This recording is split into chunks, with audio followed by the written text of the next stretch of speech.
Good evening and welcome to Saturday, May 24th, 1941. My name is Henry Chop, your host, and I hope everybody is having a wonderful Saturday tonight. I will tell you what we are going to listen to and watch if you stick around after this upload is done. We are going to have a Saturday night movie double feature like I try to do nearly every Saturday night. But I'll tell you all about that in just a little bit. If you enjoy the content of this channel, not only subscribe, but please donate to its upkeep. Because of the vintage radio, music, and films that we share, this channel does not qualify for YouTube monetization. Help motivate us to consistently post this wonderful content. We like to think that this channel is more interesting and entertaining than any other World War II channel on YouTube. Help us keep going by donating. In the expanded description section to this video, you will find two links for which to donate. One is for PayPal and the other is for a GoFundMe. If the GoFundMe link is outdated on this video, go to this channel's description or our latest video where you will find an updated link. Any little bit helps.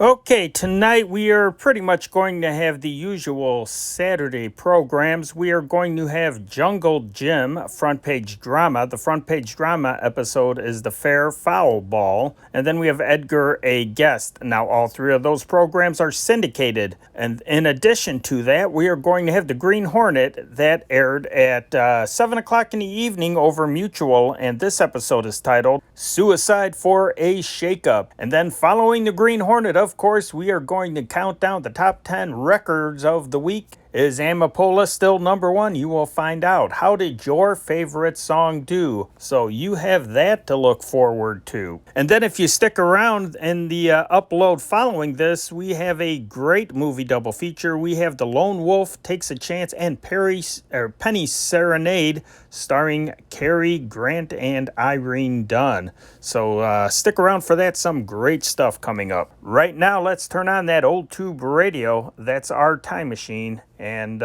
give this stuff a listen.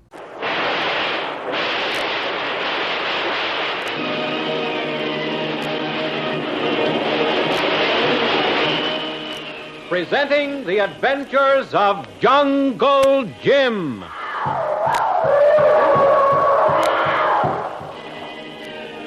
The Adventures of Jungle Jim, broadcast weekly over this station, are dramatized from the full-color action pictures to be found in the Comic Weekly, the world's greatest comic supplement that comes to you each week with your Hearst Sunday newspaper. Join the 11 million adults and the 6 million youngsters who enjoy the world's greatest comic and adventure pictures by the world's best artists, featured in every issue of the Comic Weekly, which comes to you with your Hearst Sunday newspaper. Jungle Jim finally accepts a new assignment from the Intelligence Service of the Army to investigate possible bases an enemy power might have in or near the Caribbean Sea. The only evidence of such secret bases is the presence of small submarines with a limited cruising range, which have been sighted but not recognized as belonging definitely to any one nation. While the authorities are disturbed by the presence of these strange craft with world conditions as they are, nothing can be done about it officially. Hence, the request to Jungle Jim to quietly investigate the matter and furnish the evidence on which to act. Jim and Kitty St. John have left the canal zone and are now winging northward in a flying fortress to Puerto Rico, where Colonel Cripps is awaiting Jim with all the information both Army and Navy intelligence have been able to gather up to this time. Looking down at the ocean, Kitty spots a strange shadow in the water. Jim recognizes it as a submarine. It's a submarine, Kitty. Maybe it's the one they're looking for. Well, even if it is, all we can do is look at it. What luck. If this were a flying boat instead of a land plane, we could go down and investigate. Maybe we could finish up this case right here and now. But we can't, so what's the best thing to do? I wonder if Captain Chandler has seen it yet. Lieutenant Foley. Eh? Is Captain Chandler about? Yes, sir. He's up on the navigation deck. I'll call him for you. No, thank you. Nice quiet trip, Mr. Bradley. So far. Yeah, it's always one way or the other over the sea. Quiet as a mill pond, or the kind of weather that makes you wish you were not in the air. I've heard that these Caribbean storms are bad news. Hello there. Well, how are our passengers enjoying the trip? Hello, Captain. Miss St. John just sighted a queer shadow below, and my guess is that it's a submarine. Might be the very one that we'd like to know more about. Oh, where is it, Jim? To our left. We've just passed over it. Swing over, Miss Foley. See if you can pick her up. Thank you, Jim. We certainly want to get a look at that sub if possible. Let's go down to the observation bay. Foley, tell the radio officer to try for an immediate contact. Of course, it could be one of our own subs, couldn't it? Well, if it is, we'll have them on the radio almost immediately. There it is, Captain. Yes, you're right, Jim. It is a sub. No mistake about that. They're coming up. Isn't it small? Well, not so small, Miss St. John. You see the altimeter? We're 1.5 miles above the sea. It's still half submerged, but they're coming up all right. Can they see us? No, subs can only observe on the surface. The air is a blind spot for them. That's why under actual combat conditions, they're as much at the mercy of a plane as a fish is at the mercy of a gull. And they can't hear us until they're on the surface. That's right. Well, there's the number. Why, say, that looks like it'd be... Why, that could be one of our own. Yes, that is one of the serial numbers we're using, Jim. If it's one of ours, they'll answer our radio immediately, and then we can be sure. Oh, just our luck. It would be a United States sub when we're looking for another one. That's true. But you never can be sure, Jim. That's why we use the radio for all these times like this. Now, if it is a sub other than our own... Oh, here he is. Captain Chandler. Message, sir. All right, Sergeant. Here, let me have it. Yes, it's one of our own fleet, Jim. Engaged in diving practice. Well, we're just as far away as ever from our goal. What's the difference, Jim? We've got to catch up with them sooner or later. Sergeant, my compliments to the CO. Tell him we're en route to Puerto Rico and see if he wants to relay any message. Yes, sir. Tell the pilot to resume our original course. Yes, sir. Modern communication, plane to sub and sub to shore. And all these new developments depend on radio. Well, military operations have always been limited to the scope of communication.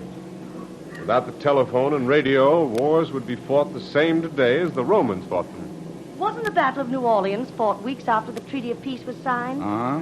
After the battle was all over, the news of peace arrived. How the world advances. Now with radio, we can flash the news all over the world at once that battles start and end before war is declared. Punctually served, sir. Oh, thank you, Sergeant. Will you show the way, please? Yes, sir. You go ahead, Jim. Right, Captain. Now, Miss St. John, if you'll allow me, I'll be your escort to the dining saloon. Such formality. Is my smile on straight? Well, I'd say 2 points off on the starboard side. That's exactly right. Right?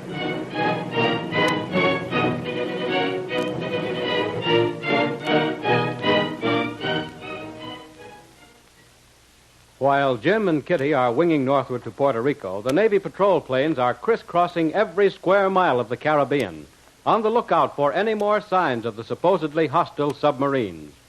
This is dreary work, as 1 million square miles of open water must be gone over and scrutinized carefully from hundreds of planes flying at fairly low altitudes. We pick up one unit after another of this vast flying group that now performs as the eyes of the fleet. Flight 11, Lieutenant Thompson reporting from Area 6. Come in, Flight 11. What is your report?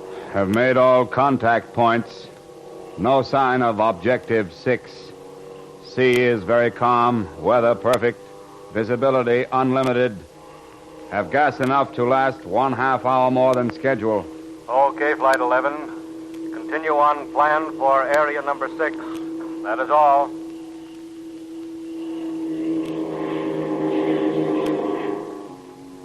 Calling headquarters. Lieutenant Jackman, Flight 14 reporting. Calling headquarters, Flight 14 reporting. Come in, Flight 14. I've made all contact points, area number 21. No sign of objective number 6. Due to finish patrol in 5 minutes, we'll then return to base. What is my position? Tune to 55.10 megacycles and return on beam. 55.10 megacycles. Okay. See you in a half hour. That is all. Signing off.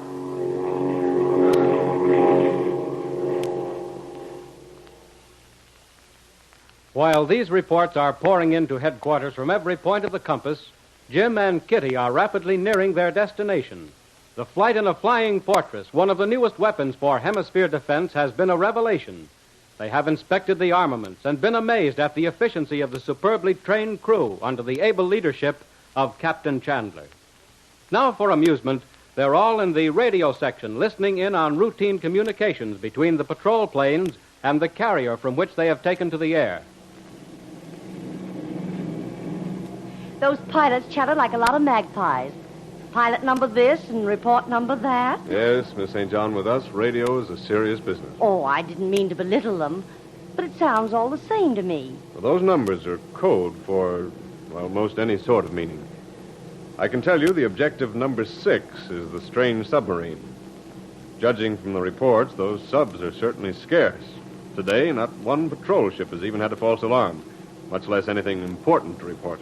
Captain, about how long can a sub stay submerged? Well, that would vary, Jim, with a number of factors. If they were just hiding out on the bottom, they could probably stay below for the daylight hours and only have to come up at night to replenish their batteries. Well, that's sort of at anchor. About how long can they stay below if they're moving? Well, again, that depends on circumstances. Running full speed, I'd say about 4 hours. Just cruising along at, say, 3 or 4 knots, they're probably good for 8 to 10 hours. Then, if they're at all active, the patrol should spot them. Yes, the flights are constant from dawn to dark. Another report coming, sir. Want to hear it? Oh, let's not and say we did. I'm tired of them. Try one more, Kitty. It might be good. Yes, and we might hear the Ulrich family, too. Or information, please. Well, you can suit yourselves. We don't have to log these calls. They're just interesting if they concern us. Flight number 33, urgent report, come in headquarters. Flight number 33, urgent report, headquarters, come in. Come in, 33. What's up? Objective number 6 is in sight in area 59. I'm positive it's the type of sub we're seeking. I've been following it for about 5 minutes now.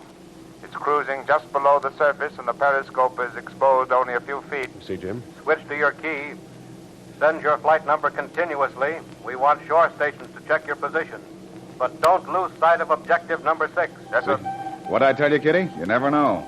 Boy, oh boy, I wish we were inside of that pilot right now. No, not so fast, Jim. What could we do? Nothing but what he's doing. Let's report our position to shore stations, and they'll figure out his position by radio compass. But why can't we do the same thing? Find out where he is by the signals he's sending. Well, we haven't the complete equipment for that, but our antennas are loops, and we can get the general direction it's coming from. Sergeant, where would you say he is? The loops are NWSE, sir. Northwest, southeast, sir. Yes. Flight 33. Keep pounding that brass.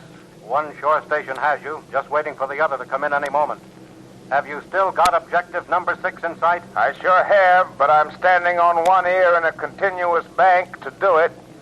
Objective number 6 is very slow, cruising along about 8 or 9 knots.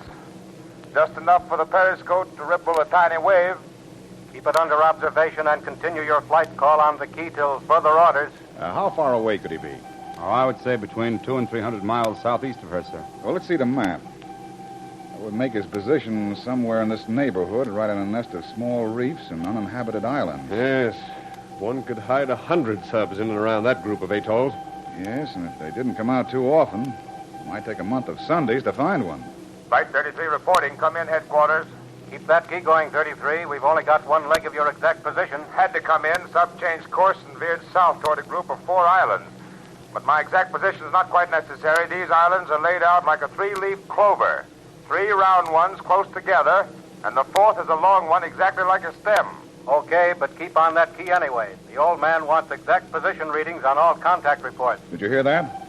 A group of islands shaped like a 3-leaf clover. Why, even I could find those. Yes, Jim, but that sub is only heading toward the group. It could change course again, you see. Let's keep listening. Maybe he'll have some more to tell about it. We're tuned in on him. He's still sending his flight number in Morse for the radio compass calculation. Flight 33, headquarters calling. Come in, headquarters. We've got your position. What is your report now? No change from last. Still following course of objective number 6. And it seems definitely headed for the group I described as Clover.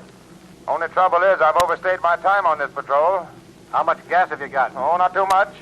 Just switched to reserve tanks. About 1 hour. Okay, you'd better return. Don't want to get your feet wet. Signing off.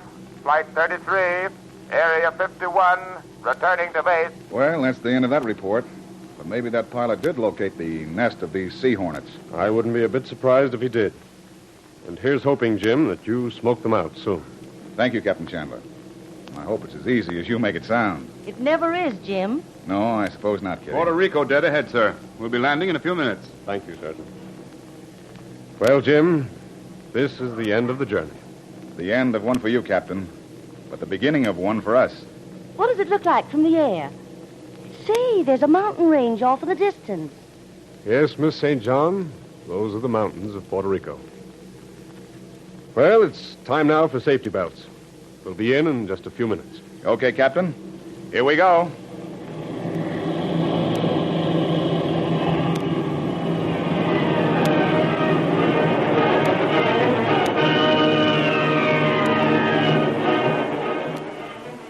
What new adventures lie just over the horizon for Jungle Jim? What new surprises are the enemies of hemisphere defense preparing that Jim must ferret out? Don't miss the next exciting episode of The Adventures of Jungle Jim.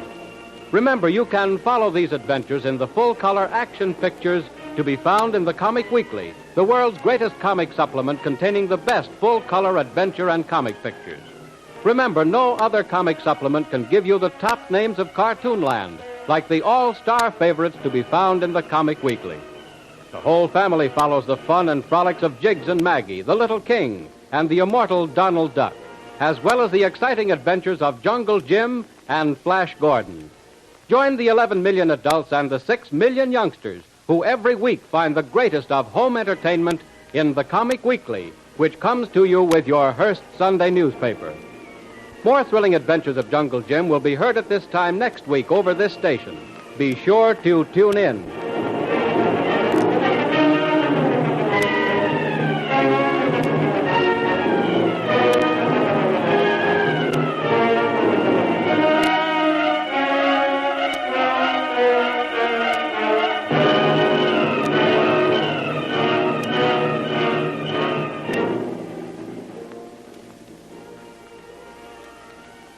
Stay tuned next for Front Page Drama.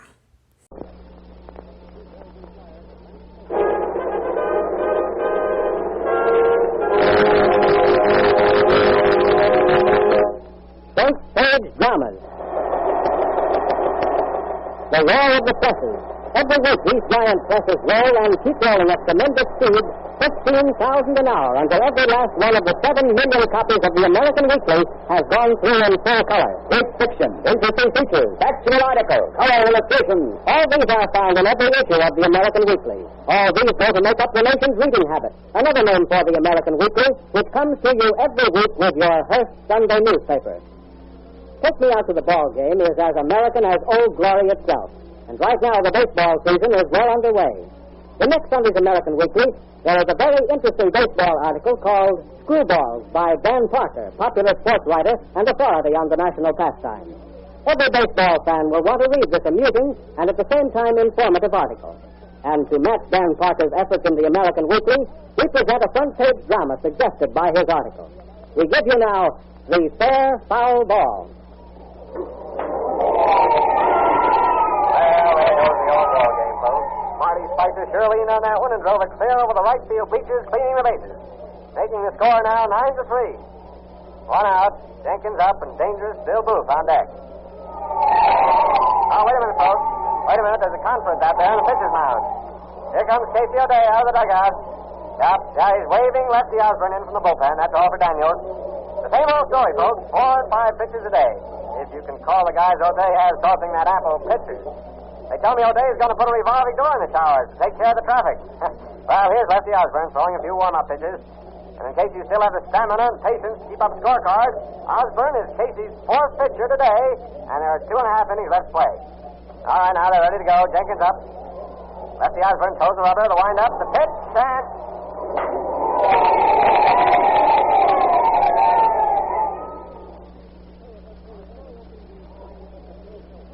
Steady, I'm going. going nuts. Look at that score. Every day it's the same.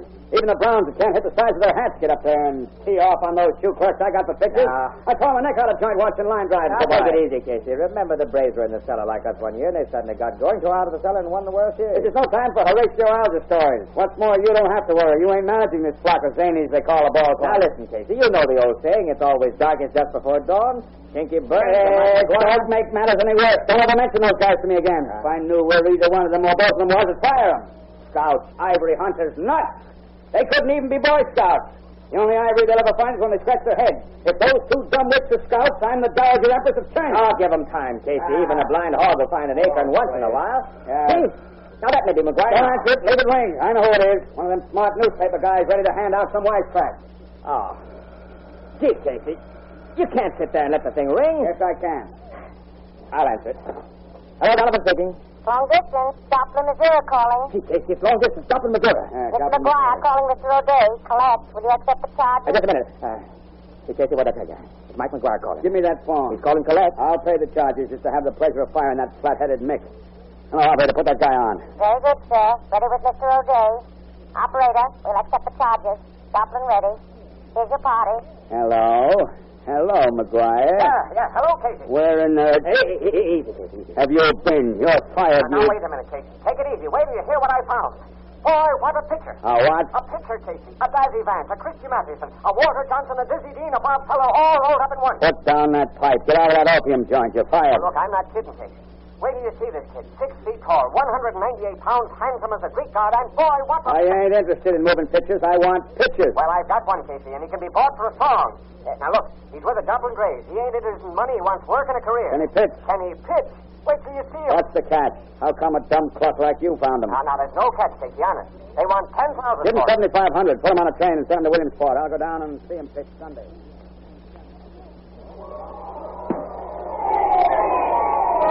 Well, that's all for the champion, folks. And now for that 7-inning stretch. Well, fans, Casey didn't fool us. This Terry O'Neill is all Casey said about him and then some. He's got a fastball, a nice curve, plenty of change of pace, and in 7 innings, he's let the world champions down with only 2 hits, both singles. Only walked 2 men, and not a man has gotten beyond first. That, folks, is pitching in any man's league. Oh, incidentally, let me give a tip to you ladies listening in. This boy is sure a handsome guy. And if they pitch him on ladies' day, well... Yeah, it's terrible, Casey.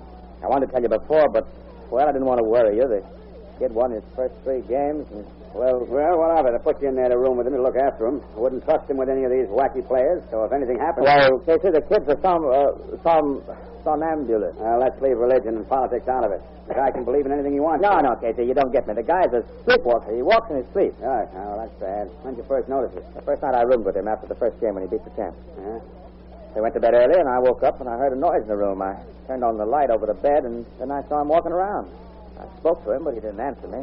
Well, what'd you do? I got up and called to him again, easy like, but still no answer, so I woke him up. He acted kind of funny. Surprised. He went back to bed and was asleep in no time. In a coma, huh? Yeah. How many times has this happened now? 4 times, but what's worrying me is I'm getting so I can't sleep. I stay awake worrying about him walking in his sleep. I tell you, Casey, I'm getting goofy. Yeah, okay, Tim. Tell you what I'll do. I'll have the doc give him a thorough checkup tomorrow morning. And as for you, come on down to the bar. I'll buy you a nightcap. Bob Feller, huh? I'm sure to have to see. Say, I'll pick him any day, any place, anywhere. You know who I am? I'm terrible Terry O'Neill. That's who I am. What do you say we all have another drink all around, huh? Yeah. You see what I see? Holy Moses.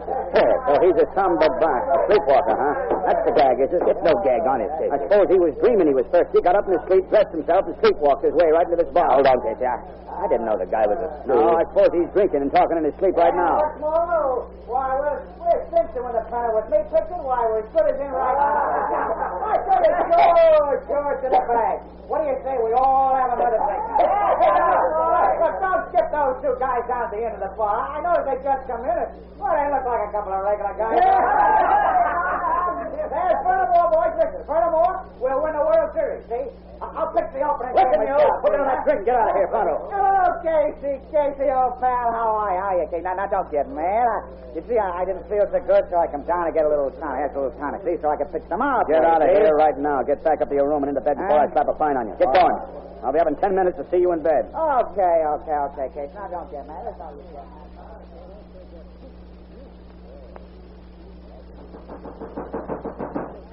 out, Bill. Come on out. I want to warm up for tomorrow's game. Come on out and let me throw a few out here and all, huh? Get away from that door and let me sleep, or I'll come out and warm you with a punch on the nose. Oh, is that so? Well, you ain't big enough. Get away from that door. Come on out, I tell you. Come on out. Okay, bum, you asked for it. Now then, come on out or I'll come in. Get out of here, you... Oh, you want to fuck? Come in. Hey, Tim, grab your pickpocket picture while I hold Bill. Pull him apart there. Come on now. Now, let go of me, will you? Now then, Terry, get to your room. This little practice will set you back $500. That's your fine.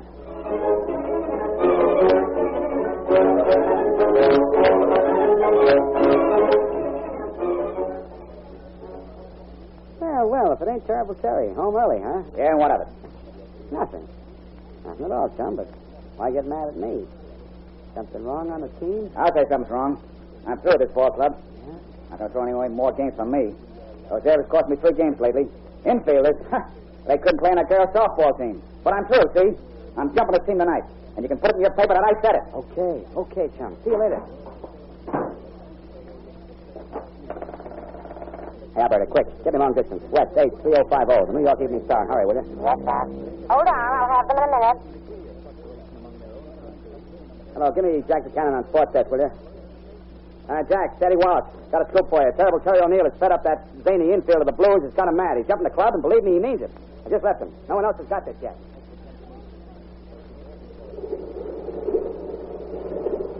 Are you Jack Woods I talked over the phone about hiring a plane? Yes, sir. And she is already warmed up and ready to go. Okay, let's get going. Here's the money in advance. Let's get out of here. Okay, sir. Right aboard.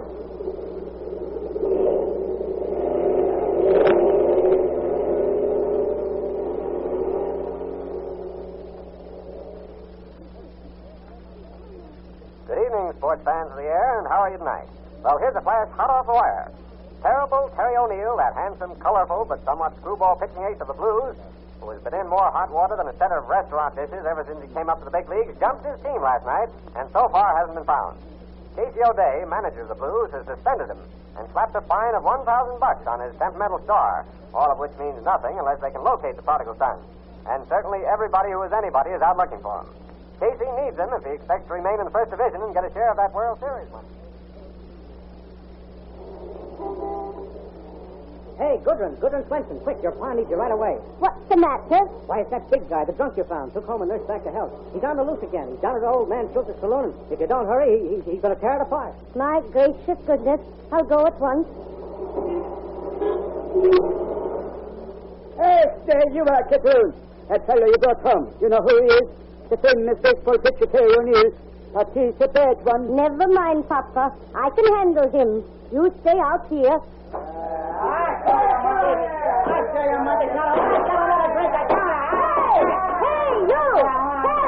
Hey! Or whatever your name is. What did I tell you about staying in bed? What did I tell you about staying away from saloons and getting drunk, hey? You get out of here and mind your business. I want a drink. Do I have to come and get you? You know what happens when I get mad? Stay away, I tell you. Stay away. Nobody's going to tell me what to do. Look out now. I want By golly, I hate to do this, but it's the only way.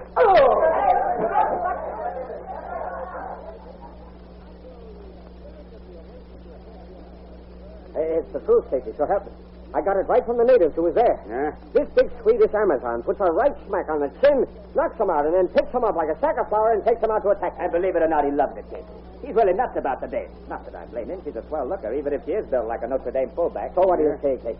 Cancel that fine, lift the suspension, and he'll pitch tomorrow. He's in tip-top condition. She did that for him. She's a Swedish masseuse and a health expert. He's crazy about him, too, just like all the dames are, Casey. Every one of them. You know that as well as I do. Yeah. Give him a chance. Go ahead. Masseuse, huh? Yeah, masseuse.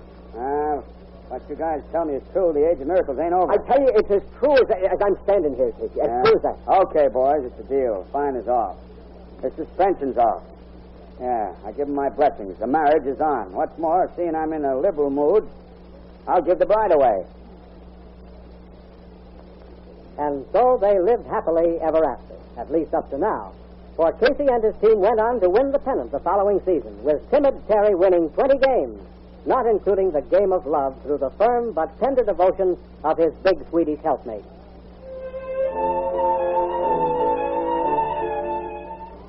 You have just heard The Fair Foul Ball, an original radio drama of the baseball diamond, faintly suggested by a feature article called Screwballs by the popular sports writer Dan Parker.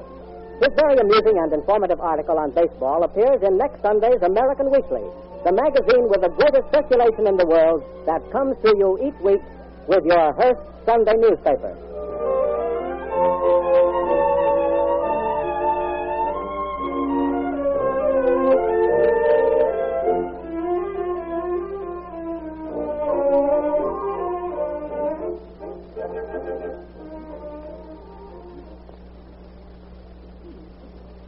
Stay tuned next for Edgar A. Guest. It takes a heap of living in a house to make it home a heap of sun and shadow. From the land of the sky, blue water,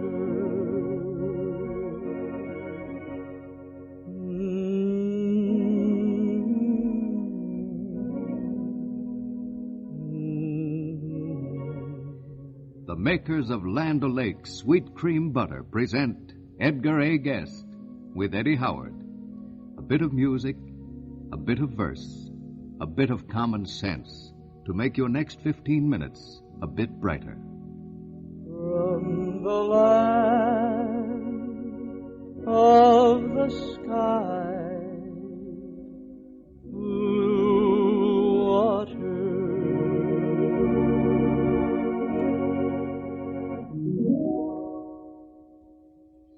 Each of us has some weakness. All down through the years, she's had to maneuver and manage to get me by a bookstore. She just it's gotten so that she hates to see an express wagon stop in front of the house because she knows another box of books is coming in. If I say to her, well, I feel just about the same way when I see one of those Syrian gentlemen climbing the front steps with those 3 grips chock full of linen. The linen man from Syria has pretty wares to sell, embroidered things and lacy things which women love so well. He brings them in a mighty grip, held fast with leather stout, and any wife will have to buy, if once he gets them out.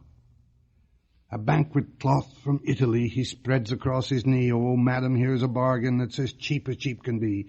And here is lace from Normandy that's truly very fine. While here I have a damask cloth of marvelous design. To me they're merely table spreads, and napkins he displays. I cannot see why women sit so long at them to gaze, but oh, the wily linen man has speech at his command concerning lovely luncheon sets which ladies understand. I have expensive habits of my own, I must confess. I've often looked at costly books and hungered to possess. I've bought them when I shouldn't, so I understand her case. Her weakness is for pretty things of linen and of lace. She may be weary, women do get weary, wearing the same shabby dress. And when she's weary, try a little tenderness.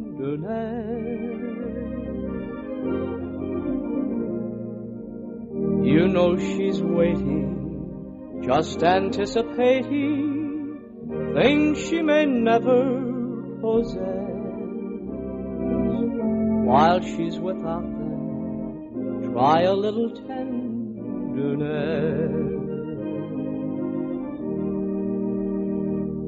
It's not just sentimental, she has her grief and care, and a word that's soft and gentle makes it easier to bear.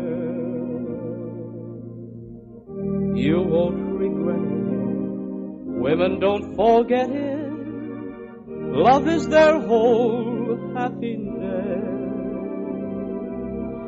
It's all so easy, try a little tenderness.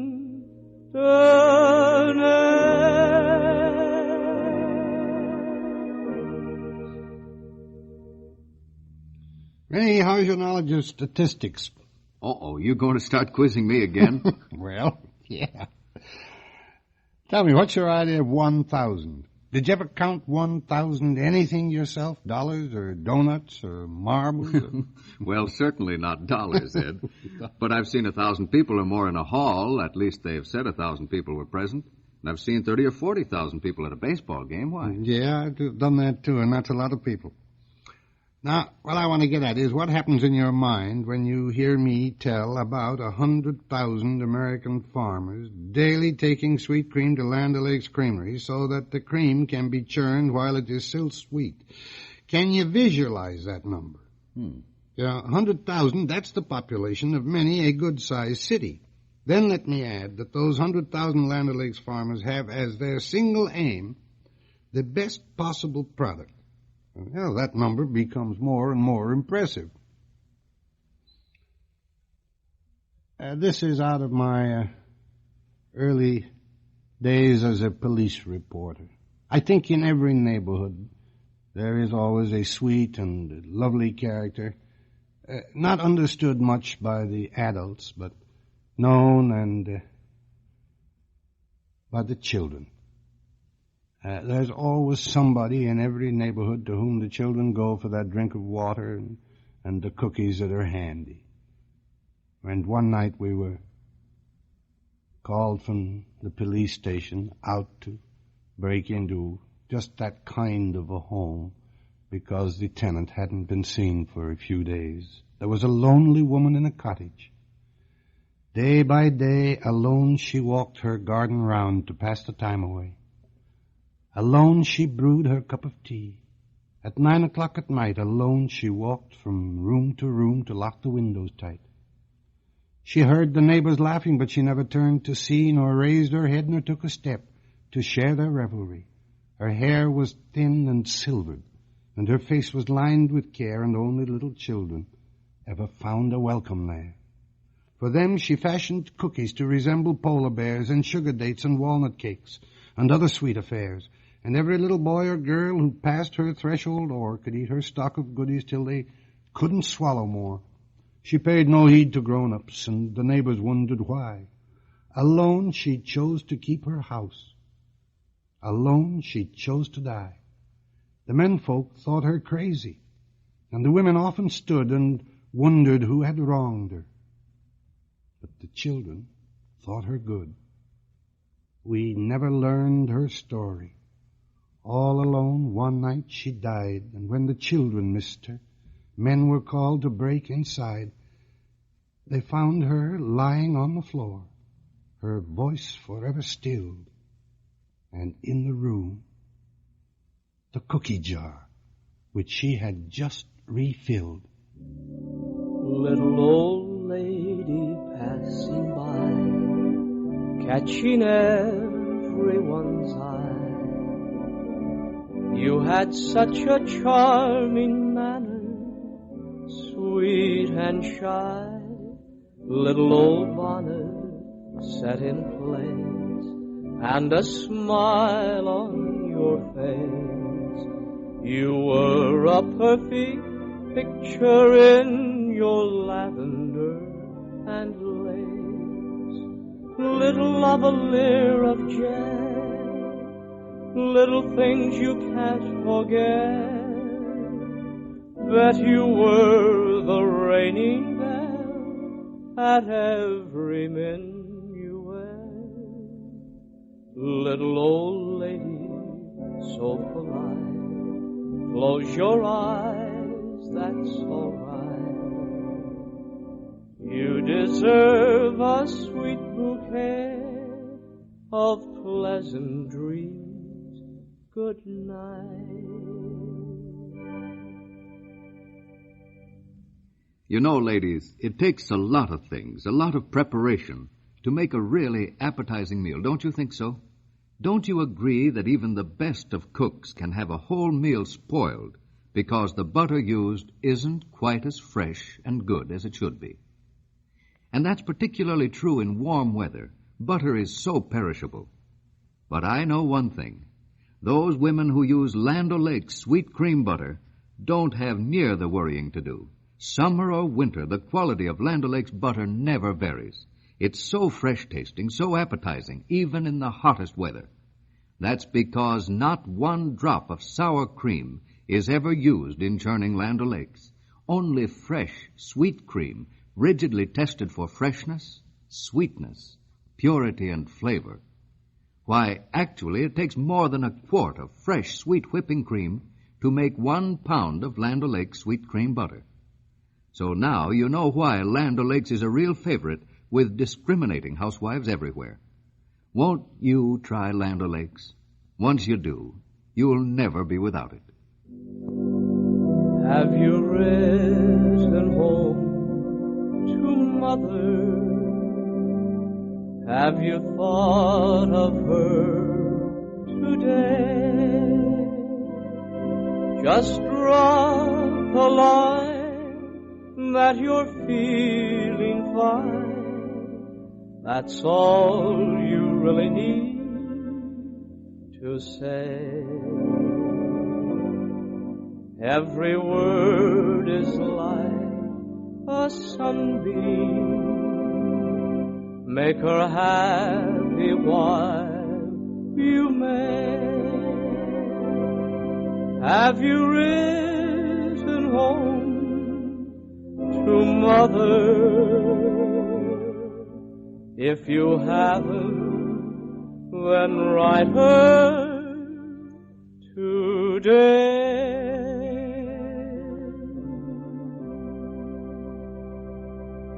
Hey, Howard, I wonder if you remember the first table grace your mother taught you. We were talking one night sitting around the fire, a few of us friends, about first memories, first things that you were taught. And we finally fell to recalling, I think, the prettiest of all home ceremonies, the grace at table. And the one that I learned is a little English grace. Be present at our table, Lord. Be here and everywhere adored. These creatures bless and grant that we may feast in paradise with thee. I can still hear her teaching me that. And the next day this bit was done when I was but a little lad. Not more than 8 or 9, the mother had a table prayer she taught us, line by line, with all the family gathered round, heads bowed and hands in place. We'd sit in solemn silence until one of us said grace. Be present at our table, Lord. Her favorite grace began. Be here and everywhere, adored, the little couplet ran. These creatures bless and grant that we, I hear it now as then, may feast in paradise with thee. And all would say, Amen. Day in and out through weal and woe, high gain or commonplace, at every meal our heads we bowed throughout this simple grace. Be present at our table, Lord. From all that has occurred and all the joy that we have known, I'm sure he must have heard. From the land of the sky, blue water,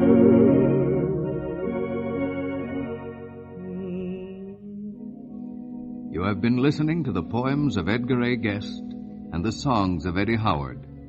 And remember, summer or winter, even in the hottest weather, the quality of Land O'Lakes sweet cream butter never varies. You'll like its country fresh flavor. This is Vincent Pelletier speaking. from the land of the sky, blue water.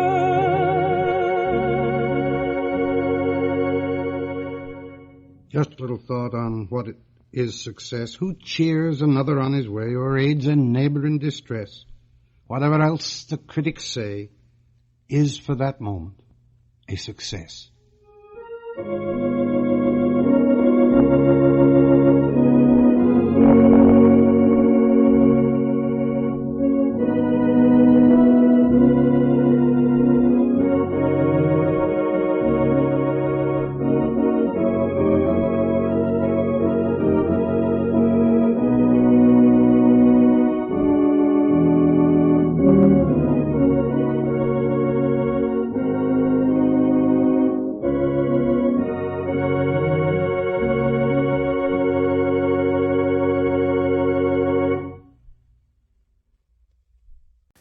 Stay tuned next for the Green Hornet. The Green Hornet.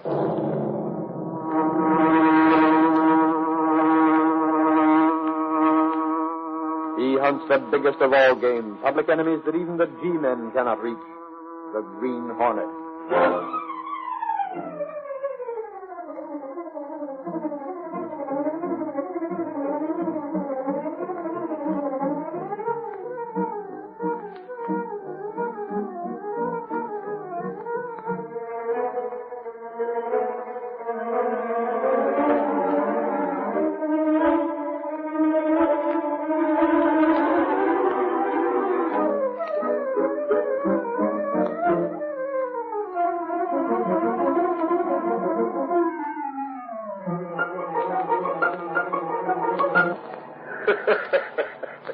So the Fletcher gang was smashed. But that's funny, plenty funny. Yeah, Porky. The Fletcher gang was put out of commission months ago. Don't you remember what the papers said? Sure I do. Especially that sentinel that poked his nose into all the rackets in town. Every guy but Fletcher was mad. That's right, boys. It was all pins but Fletcher. Hey, Spud, you hear that? Now Slim is putting in his little piece. You tend to your driving of this pineapple crate, Slim. Don't forget, Fletcher sent us out on a trip. Sure. A trip with pineapples, I know. But, boys, I was just telling you, Fletcher's got a brand new setup now. We're all new. And safe. Because this time Fletcher's been lying low. Clear out of sight. Yeah. He ain't even made a noise since them slick lawyer fellas he knows got him out of that last jam. Yeah, that's right. So now we're all set with a new boss. And I'd say a mighty slick one, huh? Right. But listen, Porky. The boss don't intend to fool around none with these mugs, you know. You bet he don't.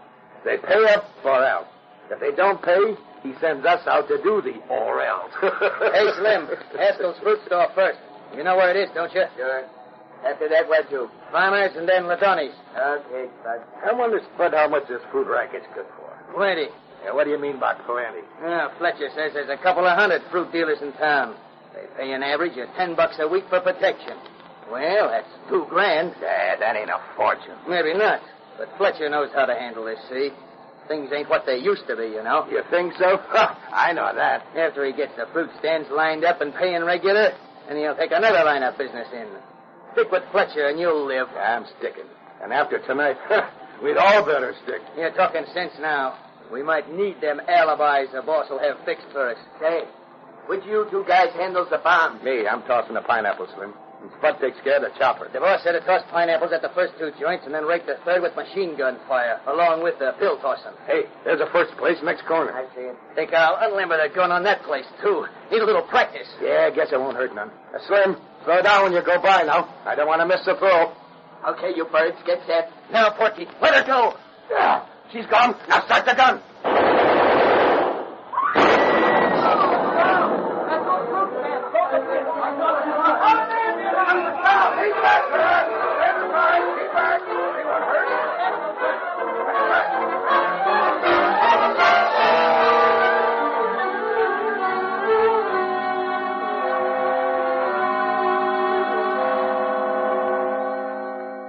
While high explosives rocked certain parts of the city, Michael Axford talked at police headquarters with his friend Moran. Sure. Because you see, Moran, it's my theory. Oh, theories. Axford, must you always have theories when you come here? I'm beginning to think it's a disease. And what's the matter with my theory, Moran? Ain't you been saying that this guy, Fletcher, has been quiet as a mouse for a long, long time now? Yes, but that doesn't prove he's reformed. His kind will never reform. Sure, and he should see by now that crime don't pay. But he won't. That bird's got away with murder. And why? Don't start that again. But I am. I'm asking you. Why ain't Fletcher been indicted? Red tape and lack of evidence. There's never been any evidence against Fletcher. That's the trouble. And if there had been, his lawyers would get rid of it. But anyhow, I got a hunch you won't hear no more of Fletcher. He's through, washed up. And so he says he's reformed. Reformed? Listen, Axford. He'll think up some new game. He figures he's smarter than his pals we got in that last crooked deal. They all figure that way, till they're caught.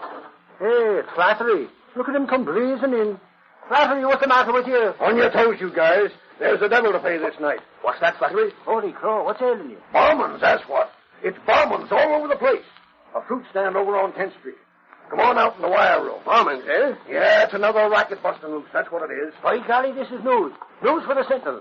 I got to get the lowdown on this. Come on, Moran, to the wire room. Hey, here's another bombing just reported. The second one. What? And a murder, too. It's another fruit store. Another fruit store? Hey, Sarge, get that phone. Got it. Hello, police headquarters. Oh, look at that report. 2 men killed by this latest bomb. There was a machine gun used, too. It's more racketeer gangs, that's what. What?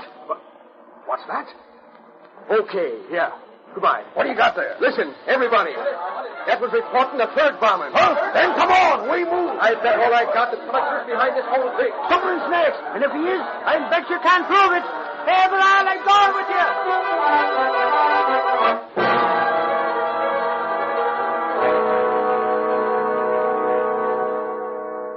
The next day, while the newspapers carried stories of the triple bombing of the night before, Britt Reed, publisher of the Sentinel, dined in the exclusive Civic Club with a young friend of his. Ralph Forrester looking for work. As a newspaper man, Ralph, I'd say that is news. Well, Britt, it's your fault. My fault? Dad said that if you could settle down and run the Sentinel, it was high time I did some settling, too. Oh, did he? And I've had the idea that I might learn the newspaper game, too. That's why I called on you last week. Oh, not the idea, Ralph. The delusion. What do you mean? Well, the news game is not learned. It's a knack that a man is born with, like red hair and freckles. That's encouraging. But I thought you arranged to meet me here with something in mind, Britt. Or something definite to offer me. That's right. But it isn't the newspaper business. Ralph, I have called Mr. Nelson, the big insurance man in town. Now, hold on before you say no. Nelson's expecting to see you this afternoon. Ralph, there were 3 fruit stands bombed last evening. I read about that. But what's the connection, Britt? Well, it's occurred to me that fruit dealers should make admirable prospects for insurance. Insurance against fire, theft, and bombing. Bomb insurance? Well, something like that. A specialized form of insurance, you see. Yes, now I begin to follow you, but... In just a minute. Michael Axford is certain that there's an organized racket, that more places will be bombed. And you want me to call on all the fruit and vegetable dealers and peddle insurance? Bomb insurance? Yes, you're especially fitted for that. Oh. Well, you majored in Greek and Italian at college. You can talk to those people in their own language. It's true. And, Ralph, Mr. Nelson's already been approached on the subject. By you. Yes, and he's enthused, too. But what does he think about selling protection to people who are likely to be bombed, and therefore be in a position to collect on said insurance? Well, he isn't sure there is a racket, Ralph. As a matter of fact, none of us are. It's just one of Axford's pet theories. I'm not especially enthused myself. I know I can't be choosy. And sincerely, Brett, thanks for going to all this trouble over me. No trouble at all. And, Ralph, I'll have my secretary list all the fruit dealers in the city for you. That'll save you some time. Okay. You see Nelson, get the necessary credentials and instructions, and then drop over to my office this afternoon. I'll do that, Brett. Thanks a lot.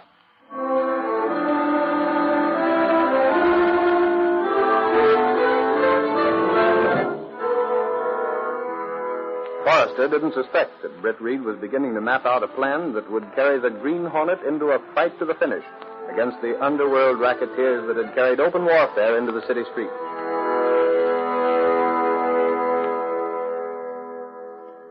That evening, in Britt Reed's apartment, Axford asked Britt Reed about his friend Ralph Forrester.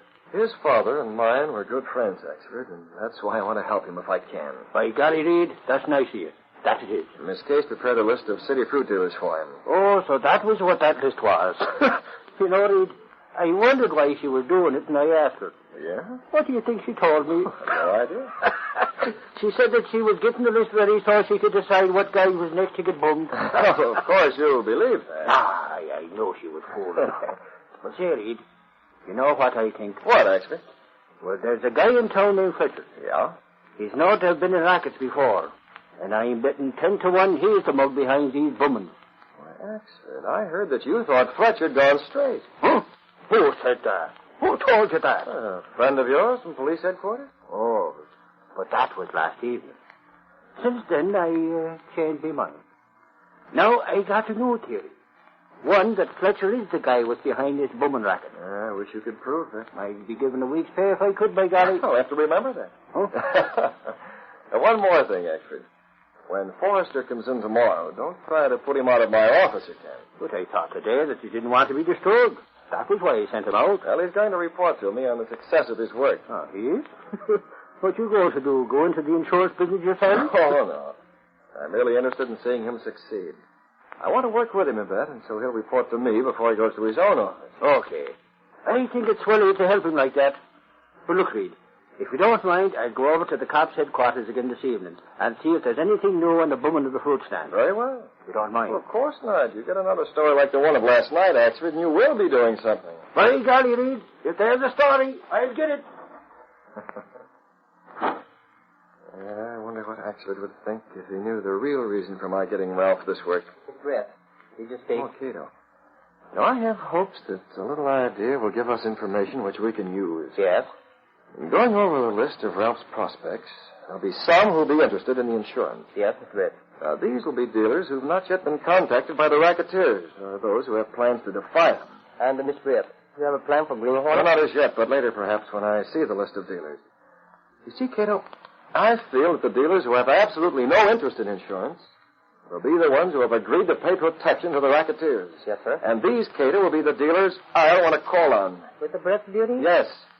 So check the car, go over that motor again, and make sure the Black Beauty will not fail us when it's time to go into action.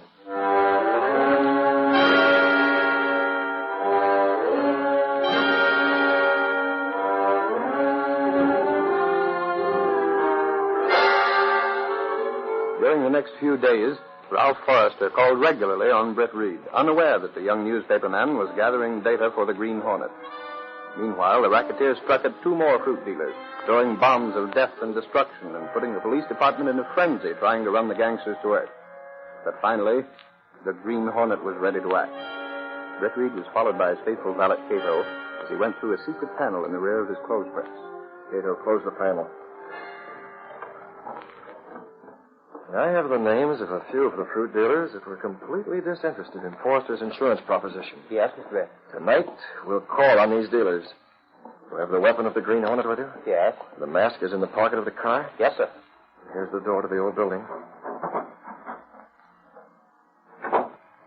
Axford won't be in for hours. I'll have the entire evening to work. He'll be none the wiser. You need much time? Well, I want to make as many calls as I can. The more fruit dealers we visit, the better the chances will be for the success of our plan. There's the Black Beauty, ready to go. Yes, but remember, Cato, you can't let down in your care of the Black Beauty. Always check it thoroughly, because every time we make a trip, our lives depend on this car. I'll not fail, Mr. Brett. I'll check the car. Right, get in. Now, let's see if I'm right in believing the first dealer we visit is paying protection money to this racketeer gang.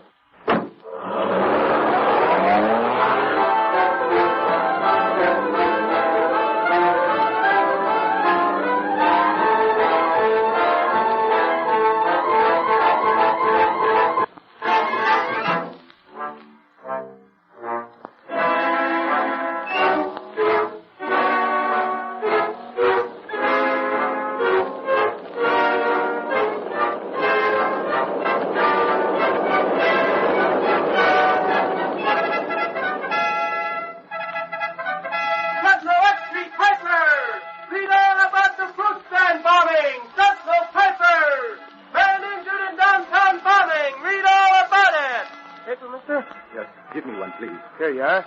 Thanks. It's Tom Keesop. They ruined his stand. Simon's in the hospital. I've got to go home and tell Laura. I may be next.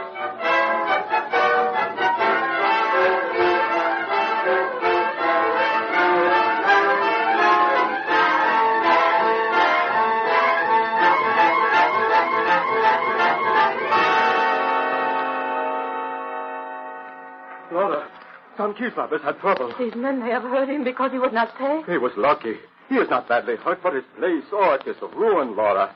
It would have been cheaper to pay what was asked. For protection. Oh, please. Where will we get the money to make our payment? $15 every week, $60 every month. We must pay. And more money we must charge for the fruit. It is the only way, Laura. Our customers, they will go to other places. Laura, the other places must join, too. They, too, will soon pay, as we are. And we dare not go to the police. These men are not good men. No, but we are helpless.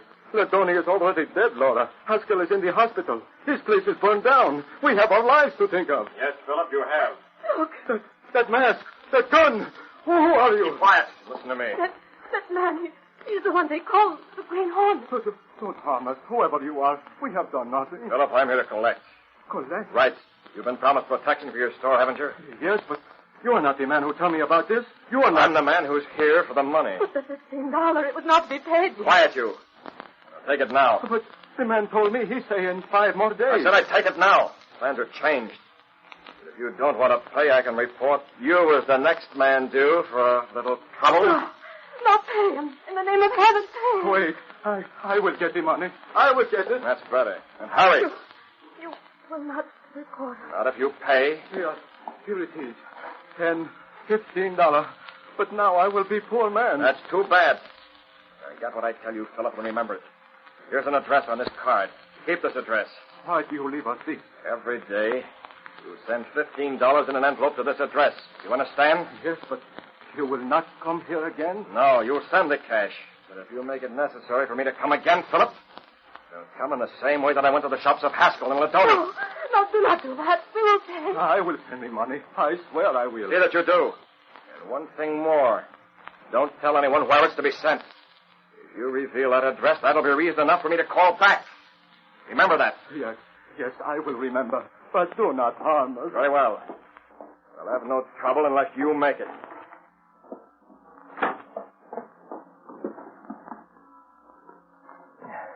Let's go, Cato. I've hurt to see those poor people scared to death like that, but it's the only way. Yes, Mr. Rip. And now we'll call in the next man on our list.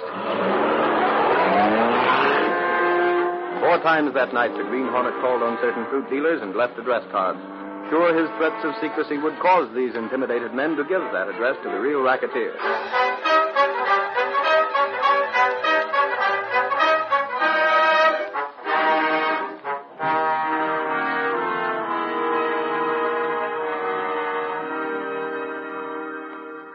Two days later, an expensive machine parked on a side street near Phillips' fruit store. One man in that car waited for 2 companions, and when they returned... All right, you birds, let's go. Get out of this neighborhood. Sure, boss. Okay, where's that cash? Fletcher, we ain't got it. Ain't got it? What are you talking about? Philip's already paid. Already paid? Hey, what's coming off around here? I want that $15. Boss, what Porky says is right. Philip paid out already. To another guy. Why, you crooked double-crossers. What do you think I am to swallow that? It's true, Fletcher. True as I'm sitting here. The Green Hornet got that cash from Philip. What's that? Boss, the Hornet's muscled in on our game. He told Philip that he was the big boss. And he come to that poor sap and collected in person. Why, that's... Wait, boss. Look at this card. Well, what about the card? Listen. The Hornet left it with Philip, see? And told Philip he could send all the payments there every week. The Green Hornet. Boy, that dirty chiseler. Boss, we had one swell time getting that card. But Porky there, he's got ways of making a guy talk. So the cash is to be sent to this address every week, huh? I wonder who else the Hornet is called on. Oh, gosh, I don't know, boss. We'll soon find out, Porky. We'll find out. You don't think this might be a trap, do you? Yeah, trap nothing. Hasn't the Green Hornet muscled in on every racket that's been started in this town? Well, hasn't he? Yeah, sure. That's right enough. He never crossed me before. And I guess he didn't figure on the tricks you guys could use to make a dumb fruit peddler talk. Fletcher, there never was a mug what couldn't be made to squawk when he seen his woman in a little danger. No, that's right. And so, starting tonight, we'll watch the place we got the address on. And we'll get that Green Hornet. This time, he slipped. He slipped plenty.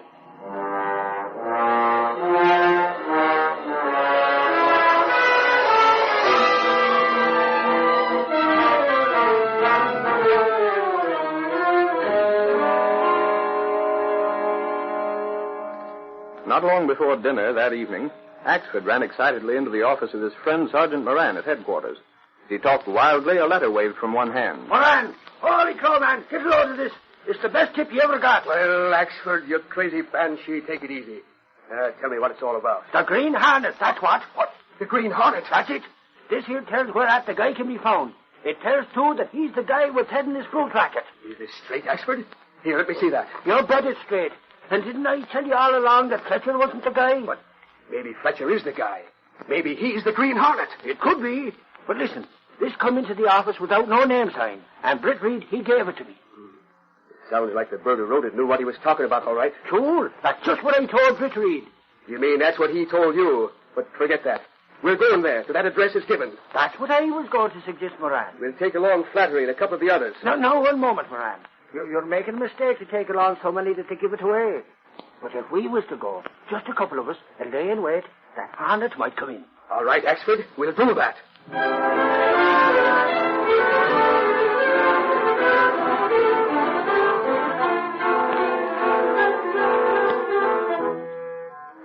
think it gets dark early now. Or we might be seen sneaking into this place. Yeah. It looks deserted, though, don't it? Never can tell about that. Take this flashlight. Turn it over here. Now, I'll have this door open in a jiffy, I hope. Yeah. This door isn't used much. No, it ain't. But now then, shut again. Give me the flashlight. Now be careful where you step, Axford. Some of these floorboards might... Squeak, was you going to say, Moran? Yes. Now don't you hit that same one again. All right. I'll be careful. But if he's here now, well, he's already heard us. And if he ain't here, it don't matter. Turn your flashlight over ahead a bit. Don't see much yet. How about looking to see if the front door has been used recent? Good idea. Hey, look. There's some envelope shoved under the door. By golly, it's beginning to look like maybe there was something to this tip after all. I hope you're right about that. But look here. John Sloan. John Sloan. Say, all of them letters has got the same man's name on them. Yes, I wonder. Well, don't stand there. Open them up. Just what I'm doing. Just exactly what I'm doing. Oh. Now, what's in the first one, huh? Dough. Look here. $15. Holy crow. Now, what do you suppose? Hey, Moran, what's that note would it say? Philip, per the week of the 12th. Philip. Here, Axford, take this one and open it. Right. Well, listen, I just remembered. Philip is the fruit dealer. Cause Reed mentioned that he was one guy that couldn't be sold insurance. It's plain as day, Axford. How's that? The Green Hornet told these guys to send the dough here. He's cutting himself in on the racket. Sure, that's it. And he told all them fruit dealers to send it in to John Sloan. Yeah. Moran, there's more dough in this one. Now we got proof. So all we got to do is wait till he comes and then grab the Green Hornet. Am I glad I brought him in with sandwiches? We may be having a long wait. There's another thing, Axford. We can get the names off these notes here and have some mighty good witnesses. By golly, that's right, ain't it? Quiet. There's a car. Stopping outside. Hear it? Yeah. Oh, golly. It's him. All right. Get back where it's dark and wait. I'll give the word when everything is set to nab the Green Hornet.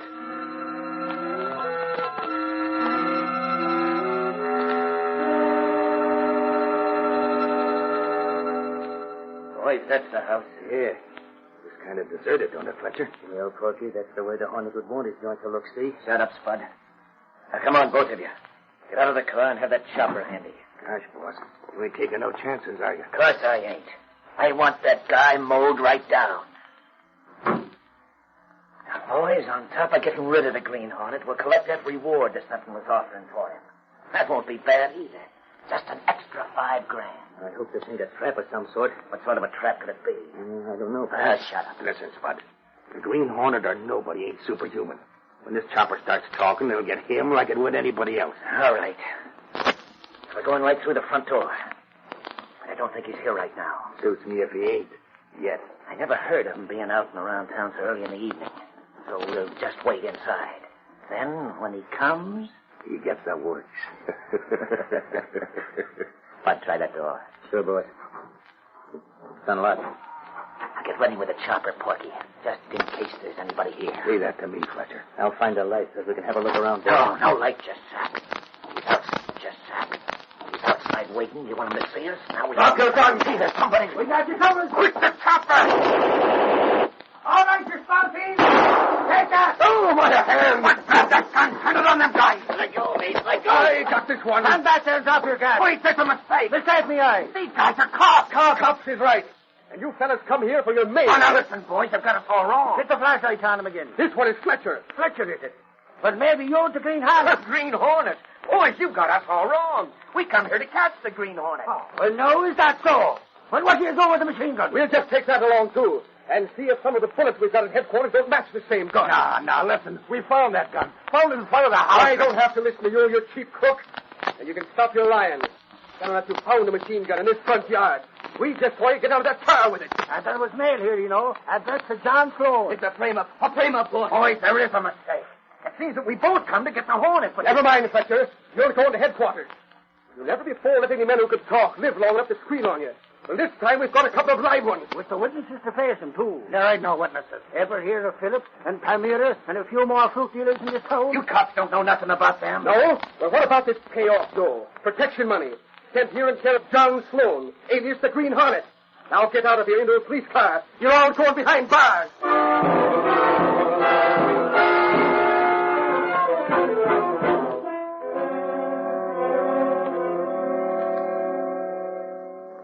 By golly, Reed, you know, I was right both ways. How do you mean, actually? Well, Fletcher was involved in that fruit racket, and so was the Green Hornet. Oh? Porky and Spud, Fletcher's two sidekicks, they talked plenty about it. He'll take a murder on it. Good. But there's something I can't figure out. What's that? From the stories we got, it had seemed the Green Hornet was in the racket, too.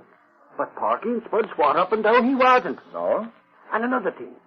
He got cash in person from the guys that's been subpoenaed into court as witnesses, and only a couple of days before we found the letters under the door. Yeah? Well, he must have put the cash in them letters and sent them to that address for Fletcher and his pals to find. Otherwise, Reed... I guess that's the only way to explain it. But actually, tell me this. Is the racket really smashed? Suffering snakes, Reed. It's busted wide open. Well, that's the big thing. That's all that really counts. Sure it is, and all that. But still, I don't see how he... Oh, excuse me, actually. Hello? Oh, yes, Ralph. How are you? You what? You say you read about the fruit racket being smashed? Oh, yes, Ralph. I'm glad, too. Just as glad as I am that you got that insurance job with Nelson.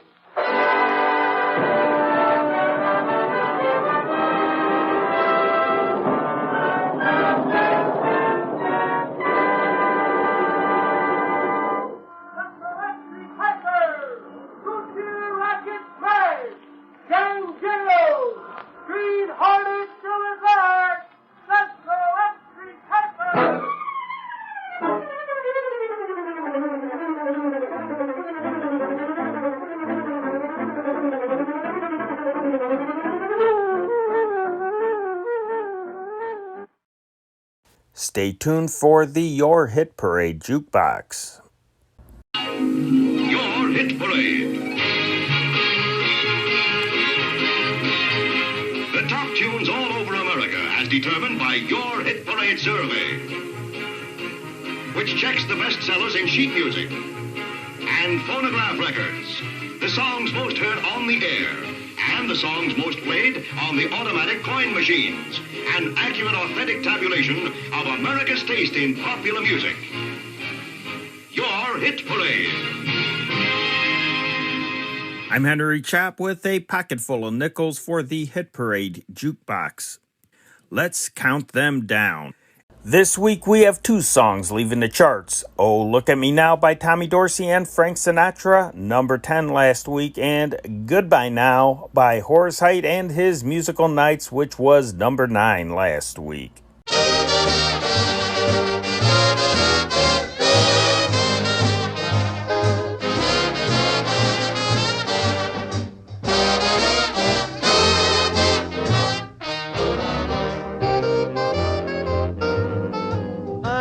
The guy who cared about love, and I'm not the guy who cared about fortunes and such.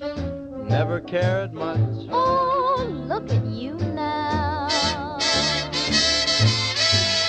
I never knew the technique of kissing. I never knew the thrill I could get from your touch. Never knew much. Oh, look at you now. You're a new man, better than Casanova at his best. With a new heart, a brand new start, I'm so proud I'm busting my vest. So you're the guy who turned out a lover. Yes, I'm the guy who laughed at those blue diamond rings. One of those things. But look at you now.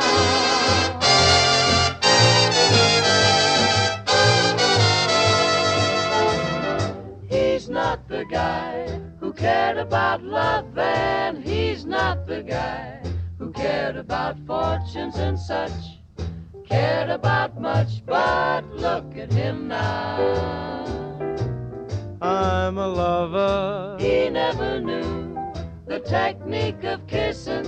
He never knew the thrill he could get from her touch. Never knew much, but look at him now. Man, I really come on. He's a new man, better than Casanova at his best, rider.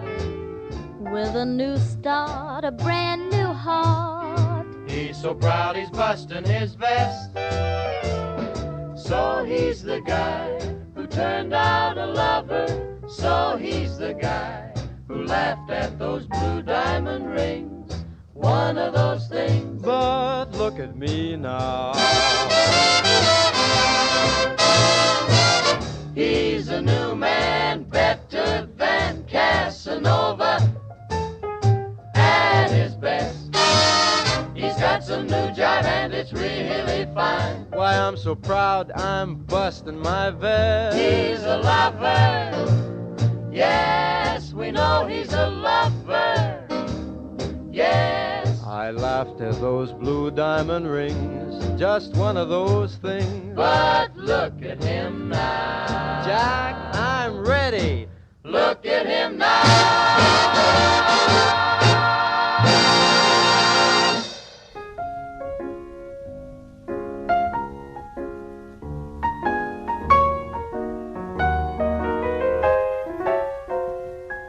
Goodbye now, goodbye now. I thought the party was divine. I spent the evening forgetting the time. I can't deny, but now goodbye. Goodbye now, goodbye now. The trip by taxi wasn't far. We'd linger longer if I had a car. It's no use to cry. And now goodbye. There's one advantage to our leaving. It brings about a special kiss. I hope that this will be eternally.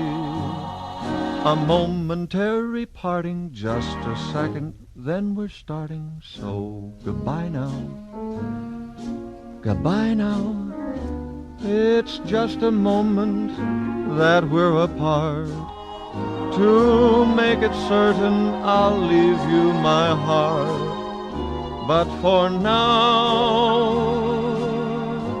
it's just goodbye now.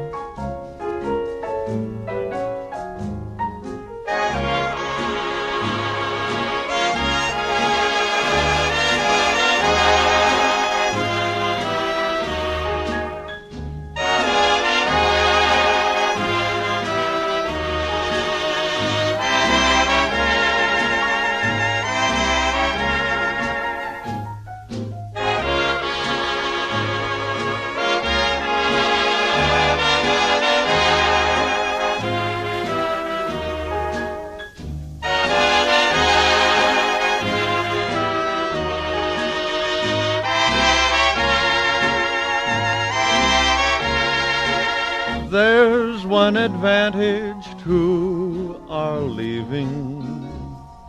It brings about a special kiss. I hope that this will be eternally. A momentary parting, just a second, then we're starting. So goodbye now. Goodbye. Goodbye. Bye. It's just a moment that we're apart. To make it certain, I'll leave you my heart.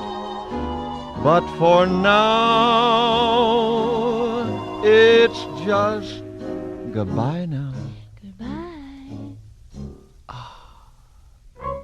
The biggest drop this week is 5 Notches by a former number 1 song. It dropped from number 5 last week to number 10 this week. Here is The Wise Old Owl by Al Donahue and his orchestra with the vocals by Dee Keating.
Our number 9 song this week is our only debut song on the chart. It is written by Bobby Troup, and it is by Swing and Sway with Sammy Kaye. Here is Two Hearts That Pass in the Night.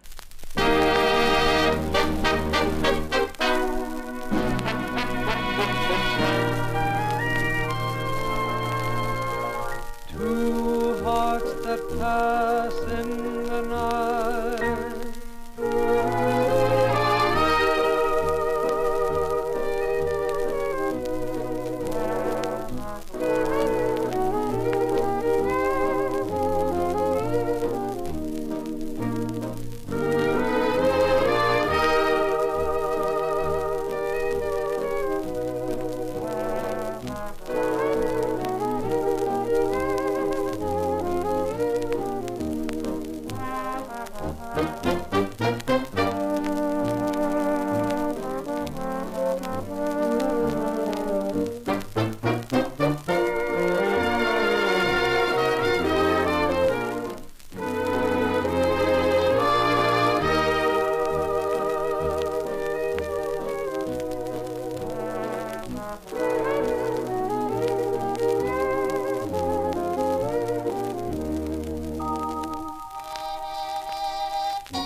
To express this beautiful thought, we present Arthur Wright. two hearts that pass in the night, in the magical light of the moon, knowing how soon night is gone. Two hearts that join in a glance and discover romances are made only to fade with the dawn. So for an hour you were mine, and my heart was aglow with a power beyond divining. Two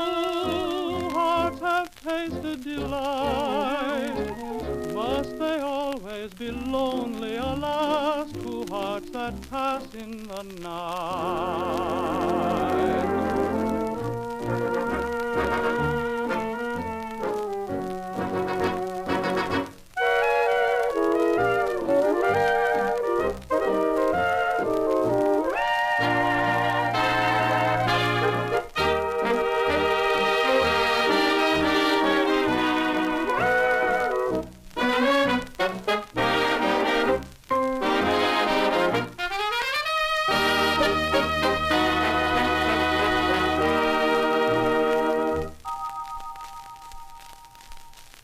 Our number 8 song has been off and on the charts the past month or so. It was off the charts last week. Here is number 10, Lullaby Lane by Tony Pastor's Orchestra.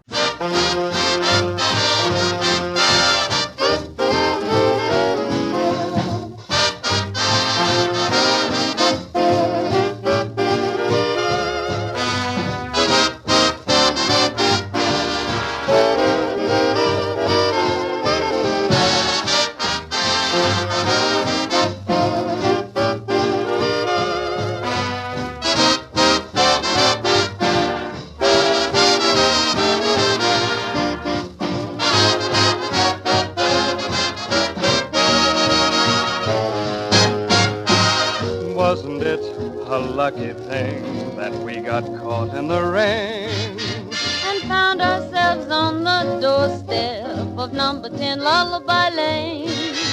And wasn't it a lucky thing The man came out to explain that we were just the right people. for number 10 Lullaby Lane? He told us we could move right in if we would sign the lease.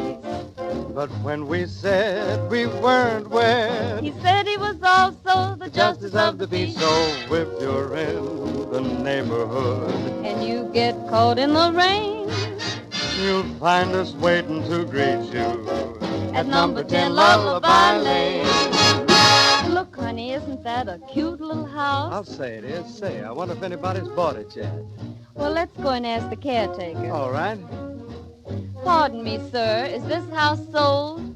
No, ma'am, it isn't. Won't you step inside? It's just waiting for a happy groom and bride. Well, we're not married. I haven't even asked her. Well, step right in.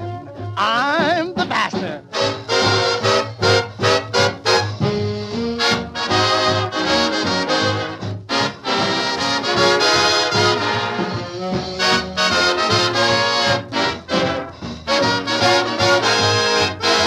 So if you're in the neighborhood and you get caught in the rain, you'll find us waiting to greet you.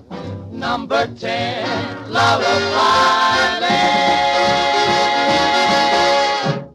Number 7 this week was number 7 last week. Here is Jimmy Dorsey and the orchestra with vocals by Bob Eberly. He is telling us about the things he loves.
in the summer skies, the golden flicker of the fireflies, the gleam of love light in your lovely eyes.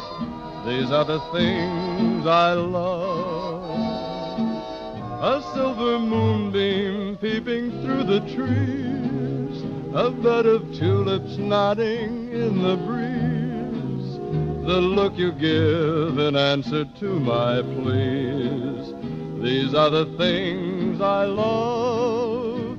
Oh, once I thought that life was just a winter thing.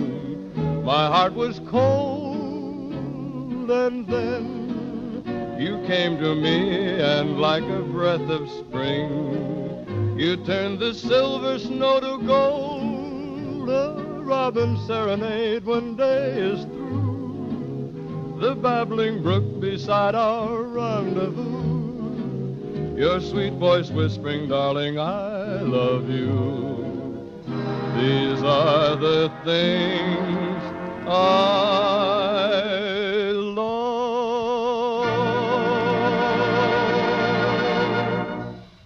Number 6 this week was number 6 last week. Una Mae, come inside. Una Mae, come inside. Stop walking by the river. Una Mae Carlisle.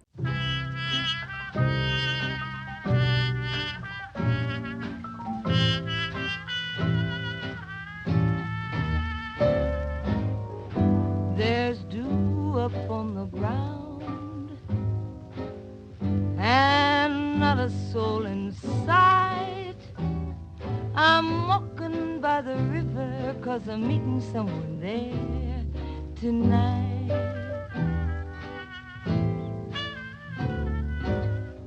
I hear a distant sound, I see a far-off light.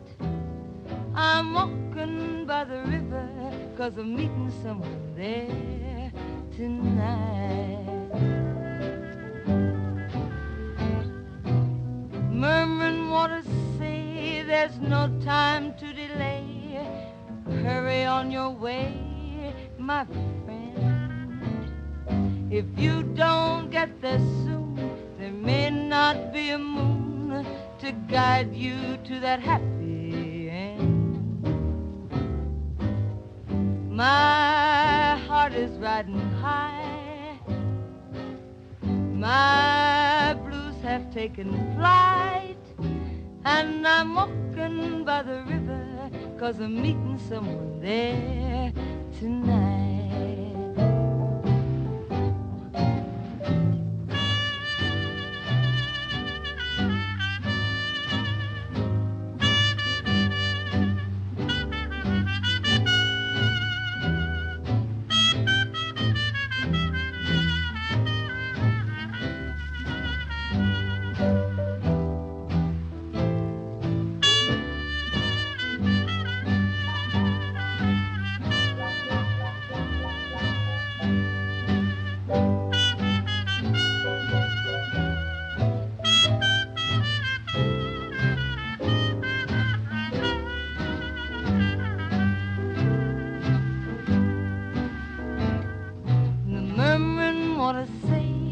There's no time to delay, so hurry on your way, my friend. If you don't get there soon, there may not be a moon to guide you to that happy end. My heart is riding high, my blues have taken flight, and I'm walking by the river 'cause I'm meeting someone there tonight. Our flashback tonight is from the 1935 Warner Brothers film Go Into Your Dance that starred Al Jolson and Ruby Keeler. Here is the Victor Young Orchestra with Hal Burke and the Tune Twisters on the vocals. Sing along with She's a Latin from Manhattan.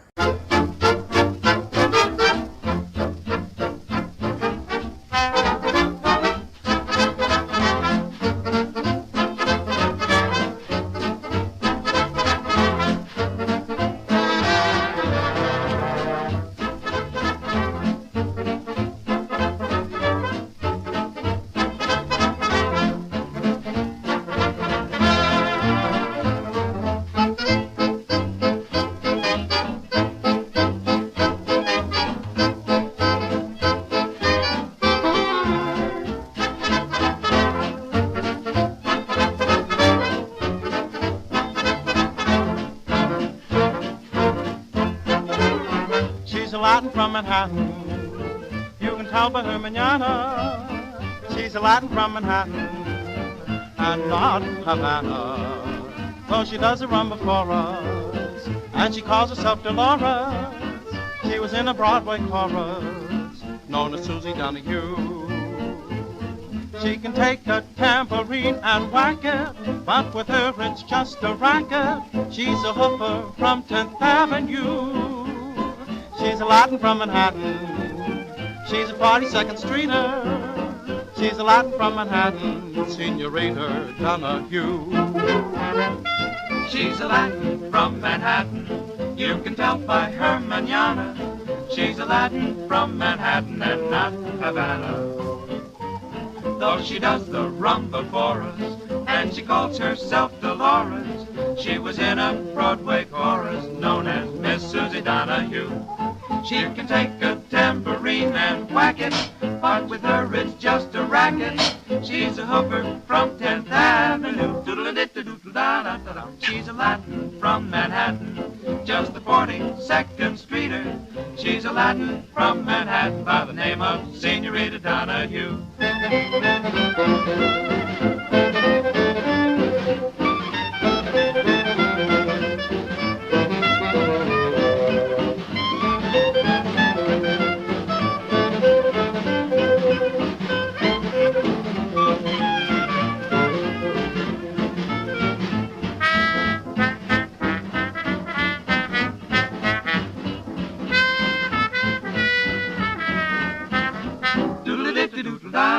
She's a Latin from Manhattan, just a 42nd Streeter.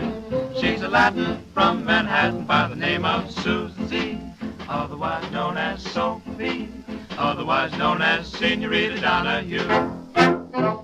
Our number 5 song this week dropped 2 notches from number 3. Here is the Tommy Dorsey Orchestra with Frank Sinatra and the Pied Pipers, and Do I Worry? He Should Worry. His song dropped this week.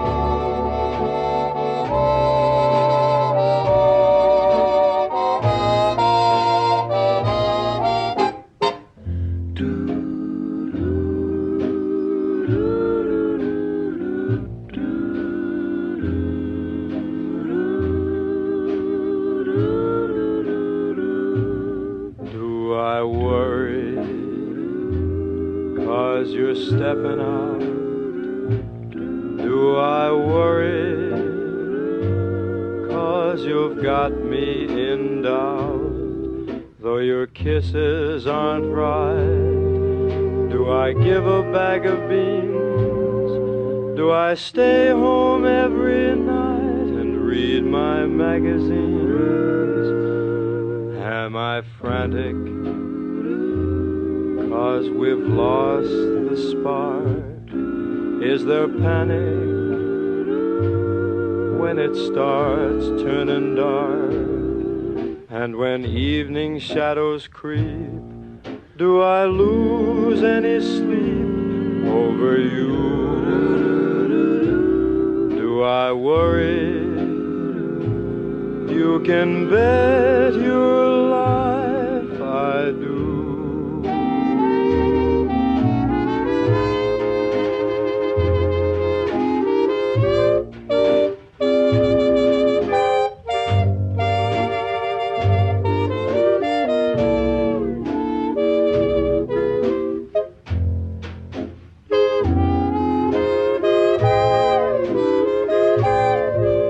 I stay home every night and read my magazines. Am I frantic 'cause we've lost the spark? Is there panic when it starts turning dark? And when evening shadows creep, do I lose any sleep over you? Do I worry? You can bet your life I do.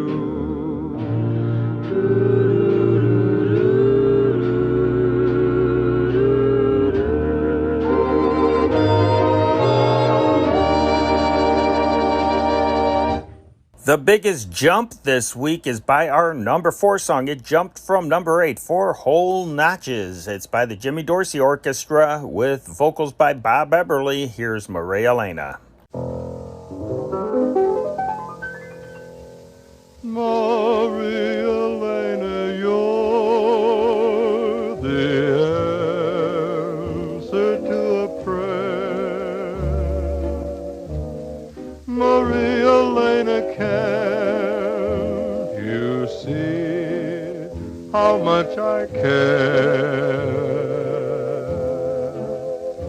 To me, your voice is like the echo of a sigh, and when you're near, my heart can't speak above a sigh. Maria Elena, say that we will never part. Maria Elena, take me to your heart. A love like mine is great enough for two. To share this love is really all I ask of you.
Moving up one notch from number 4 to number 3, it's our only instrumental on the countdown. Here's Wayne King, the Waltz King, with Intermezzo.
Holding steady at number 2 this week is the Jimmy Dorsey Orchestra, once again with vocals by Bob Eberly and My Sister and I.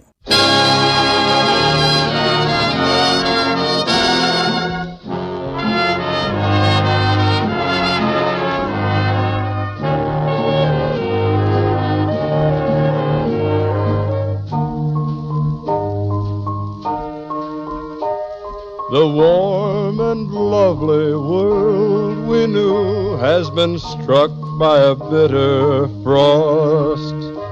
But my sister and I recall with a sigh the world we knew and loved and lost. My sister and I remember still a tulip garden by an old Dutch mill, and the home that was all our own until. But we don't talk about that. My sister and I recall once more the fishing schooners pulling into shore, and the dog cart we drove in days before. But we don't talk about that. We're learning to forget the fear that came from a troubled sky. We're almost happy over here, but sometimes we wake at night and cry. My sister and I recall the day we said goodbye and then we sailed away, and we think of our friends who had to stay, but we don't talk about that.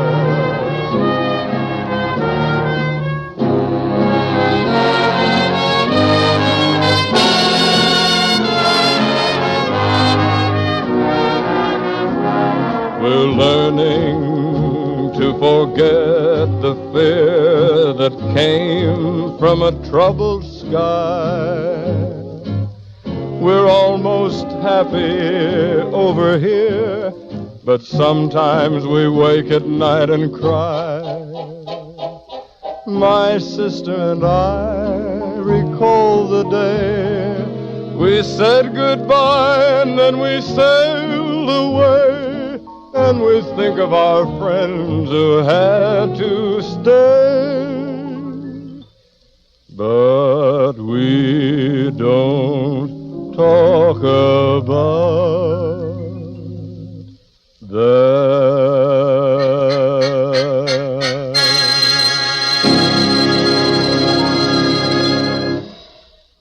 Our number one song was number one last week. In fact, it has been number one for the last 5 weeks. Once again, here's Jimmy Dorsey and the orchestra with vocals by Bob Eberly. I am betting he is going to be counting his money at the table on Thanksgiving, comparing it to Tommy Dorsey's cash. Those two brothers are hot right now. Here's that pretty little poppy Amapola.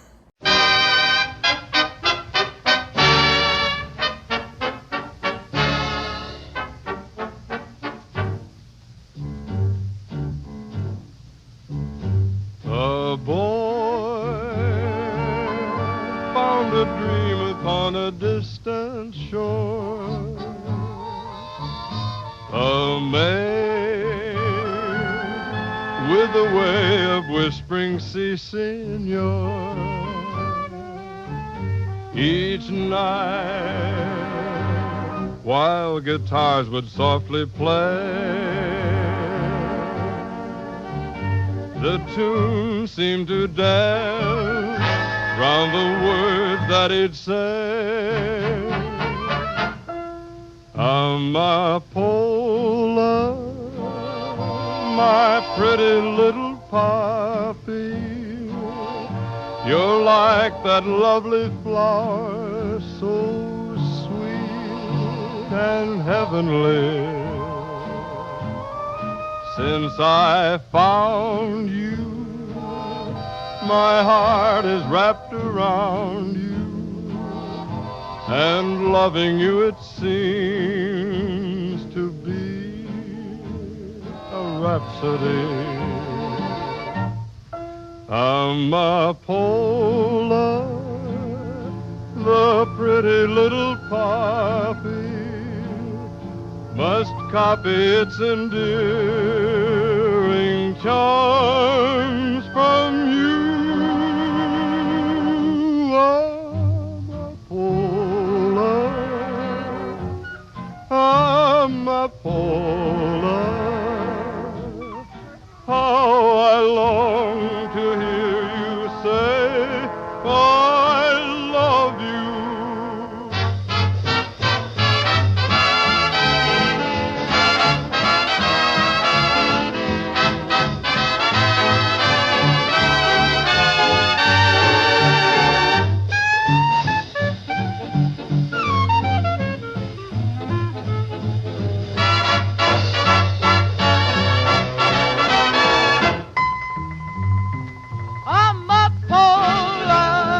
My pretty little poppy, you're like that lovely flower, so sweet and heavenly. Since I found you, my heart is wrapped around you, and loving you it seems to be a rhapsody. Amapola, the pretty little poppy, must copy its endearing charms from you.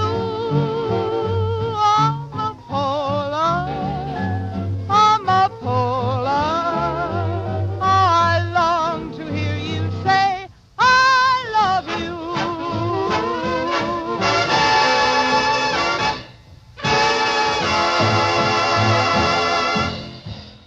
And that is the Your Hit Parade Jukebox Top 10 Record Countdown for the week ending May 24th, 1941. This is Henry Chop. Please donate money to the YMCA, Salvation Army, or Catholic Charities. They need your help in funding the United Service Organization. Help them help the boys in the service fight the biggest enemy they have being cooped up in the Army camps, boredom. The money will be used to purchase athletic equipment, hold dances, and show movies. Show them that the folks at home care. So long for a while.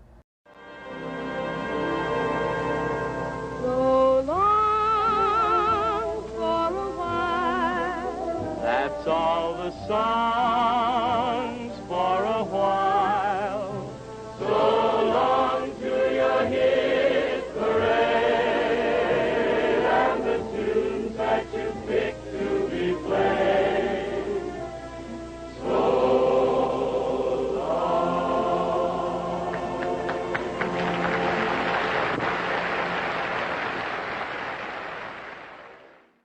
And that's the way it was on Saturday, May 24th, 1941. Be sure to stick around for our classic movie double feature coming up in a couple minutes. The Lone Wolf Takes a Chance and Penny Serenade starring Irene Dunn and Cary Grant. If you enjoy content like this, please consider donating to the channel. Also consider subscribing to the channel and clicking that bell icon. We need to get our subscriber level up so we get into that Google and YouTube algorithm. But also consider donating to the channel. Any ads that you see on this channel, the money does not go to me. I see nothing from YouTube or from any of the advertisers. All that goes to copyright holders or to YouTube itself. I have no idea. I do this for the love of it and for whatever you guys would like to throw my way. I have two links in the description section to this video. I'm passing the hat now. I hope you don't mind. One is to PayPal and one is to GoFundMe, and you can use either of those links to donate. I'd appreciate it. Any little bit helps.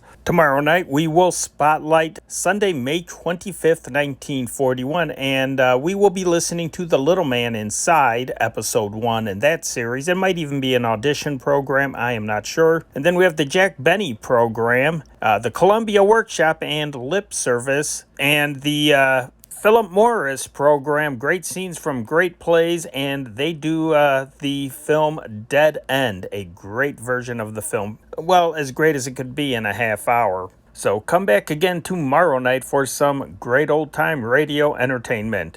Until then, my name is Henry Chop, your host. Let's turn off this old tube radio. That's our time machine. Good night. God bless. This changing world, this changing scene, where is it taking us? What does it mean? As long as we're certain of each other,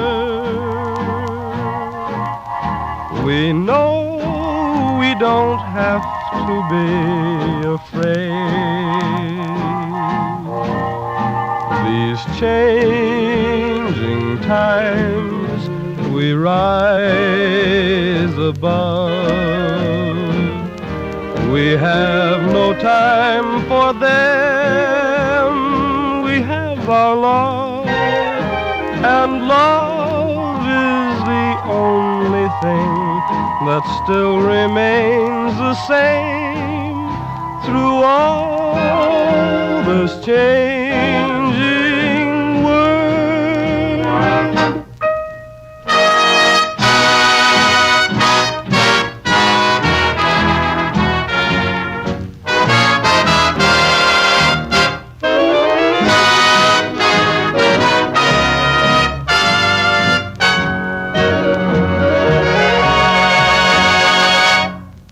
From the NBC Newsroom in New York, this is John McVane with your World News Roundup.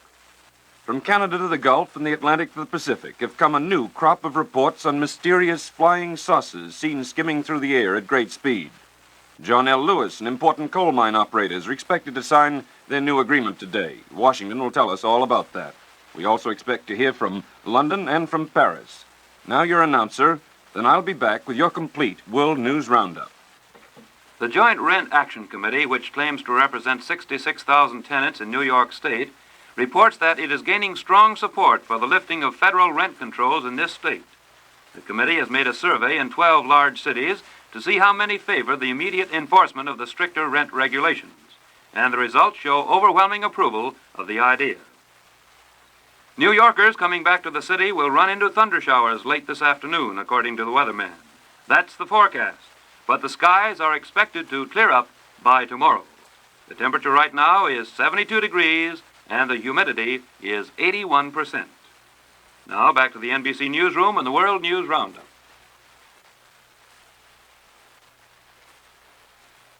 Weather reports from most parts of the country say this last day of the holiday weekend will probably be cloudy and maybe dampened by a few showers. Railroads are running extra trains to accommodate the millions who return from country to city today, and traffic and highway police are getting ready for a day of work and worry on crowded roads. Between 400 and 500 people have died from accidents of one kind or another across the country since Thursday night. New York has seemed practically deserted for the past couple of days, except for out-of-town visitors. Beaches everywhere within striking distance of the city were crowded. Coney Island, in spite of the dubious cleanliness of its water, had 3 million visitors in 3 days. One of the strangest news events of this weekend has been the sudden increase in eyewitness reports of the mysterious saucer-shaped object seen hurtling through the air at terrific speed. The reports have come from 30 states, and trained, responsible observers declare positively that they have seen the discs. The size of the objects hasn't been verified, but some reports say they're larger than airplanes. The saucers are usually reported moving fast with an undulating motion, sometimes in formations of several together and in a general northerly direction. The Army seems to be taking the reports seriously enough to be holding fast fighter planes at Muroc, California, and Portland, Oregon, to try to track down the saucers, photograph them, and if possible end the mystery. Scientists and military men have said they're baffled. The Army and Navy both say the discs aren't experimental planes. Reports of the discs came from coast to coast. The director of Yucca's observatory in Wisconsin said descriptions suggest the flight of the saucers is radio-controlled, and they're not any astronomical body such as a meteor. A Civil Aeronautics Authority weather observer at Zanesville, Ohio, said she saw 2 at dusk, and they appeared illuminated in some way. Airline pilots have spotted them. At a Columbus, Ohio banquet last night, Louis Starr, commander of the Veterans of Foreign Wars, said he hoped a telephone call from Washington would clear up the mystery. The telephone call didn't come when the banquet ended, but Starr insisted the government isn't telling all it knows on the subject. Chairman David Lilienthal of the Atomic Energy Commission said he couldn't throw any light on the matter, but an unnamed atomic scientist is reported to have said experiments in the transmutation of atomic energy in California, New Mexico, and Oregon are responsible. The Franco government of Spain is getting out the vote today. The first time Spaniards have been allowed to go to the polls in 11 years. They're being asked to approve Franco's right to choose his own successor. Franco expects a big vote. Anyone who doesn't vote will be penalized. Ballots are being distributed with yes handily already stamped on them. Ballots will be burned immediately after the vote is announced, so a recount or ballot inspection will be impossible. And in Argentina, Franco's friend Perón has been publicizing his intention of making an important speech later today. The reported idea behind the speech is that Perón wants to form a bloc of countries which won't join either the Russian or the United States spheres of influence. The Moscow radio today has been sniffing that the coming meeting of European nations to implement the Marshall Plan is just a rubber stamp affair to approve what the British and French have already decided. Dispatches from Finland, Hungary, Romania, and Yugoslavia indicate that all 4 of those countries in the Russian orbit will probably refuse to attend the meeting for fear of irritating Russia. Italy has accepted the invitation to the conference. 9 other countries, including Czechoslovakia and Poland, are thought likely to attend. And in Java, the Indonesian nationalists have agreed to settle their differences with the Dutch peacefully. An Indonesian delegation arrived in Batavia, announced it was ready to negotiate a peaceful settlement, as a recent United States note suggested to both sides. Now, Washington's chief topic of news today seems to be the meeting at which John L. Lewis and his mine operators are expected to sign their new agreement. For this news, let's hear Björn Björnson in Washington. At 2:30 this afternoon, John L. Lewis and the 200 members of his policy committee will meet here to ratify the new coal agreement. This is the settlement which has been reached with the northern employers. It covers about 150,000 of the United Mine Workers' 400,000 members. The new contract is considered the best that John L. Lewis has ever made for his mine workers. It calls for a 44.5 cent an hour basic increase. Today's ratifying session was to have been held yesterday. It was postponed, said a union spokesman, because the lawyers simply haven't got the language of the agreement worked out yet. He indicated, however, that this would not delay resumption of digging in the 3,000 northern pits next Tuesday. That's when the miners' 10-day paid vacation is supposed to end. In the meantime, the southern coal operators are receiving what one of their leaders has called a complete brush-off. They would like to know exactly what the northern contract calls for, but Lewis is playing cat and mouse with the southern coal producers. 5 times the southern operators have tried to learn the terms of the northern contract. but 4 telephone calls and a letter haven't produced an answer from Lewis. Last year, this country shipped 18.5 million long tons of food to the hungry of other nations. This was revealed in a statement issued by President Truman last night. It was the largest total of food ever shipped from one country in a single year, said Truman. But, he added, we must not lose sight of the fact that even the great efforts of this and other exporting countries fell short of meeting the world's urgent post-war needs for food. Many millions of people are still desperately hungry. The President's statement was accompanied by a report from his Cabinet Committee on World Food Programs. The report indicated that prospects for an extremely short corn crop, compared with last year, may cut down other exports. Nonetheless, said the President, substantial shipments of food, especially wheat, must be continued. President Truman is returning from Charlottesville, Virginia this morning, where he spent the 4th of July weekend. He spoke to the nation from Monticello, Jefferson's historic home, last Friday. This is Björn Björnson in Washington. In Britain today, the King has called a National Day of Prayer. For this and other news of Britain, let's hear from Merrill Muller in London. Though it was called for domestic purposes, today is a national day of prayer in Great Britain, and it comes on the eve of Europe's partial division into Eastern and Western blocs. A local bus strike marred London's observance of the King's desire for national prayer and seriously affected the royal services at St. Paul's Cathedral. Some 5,000 members of the public were expected at St. Paul's this morning to pray with the royal family, several members of the cabinet, and London's Lord Mayor. But a wildcat strike of drivers and conductors on the central London bus lines kept 3/5 of the seat holders from reaching the cathedral, and the relay of services over a public address system fell on almost empty streets. Only one passage in the service referred to the critical period through which Europe is now moving.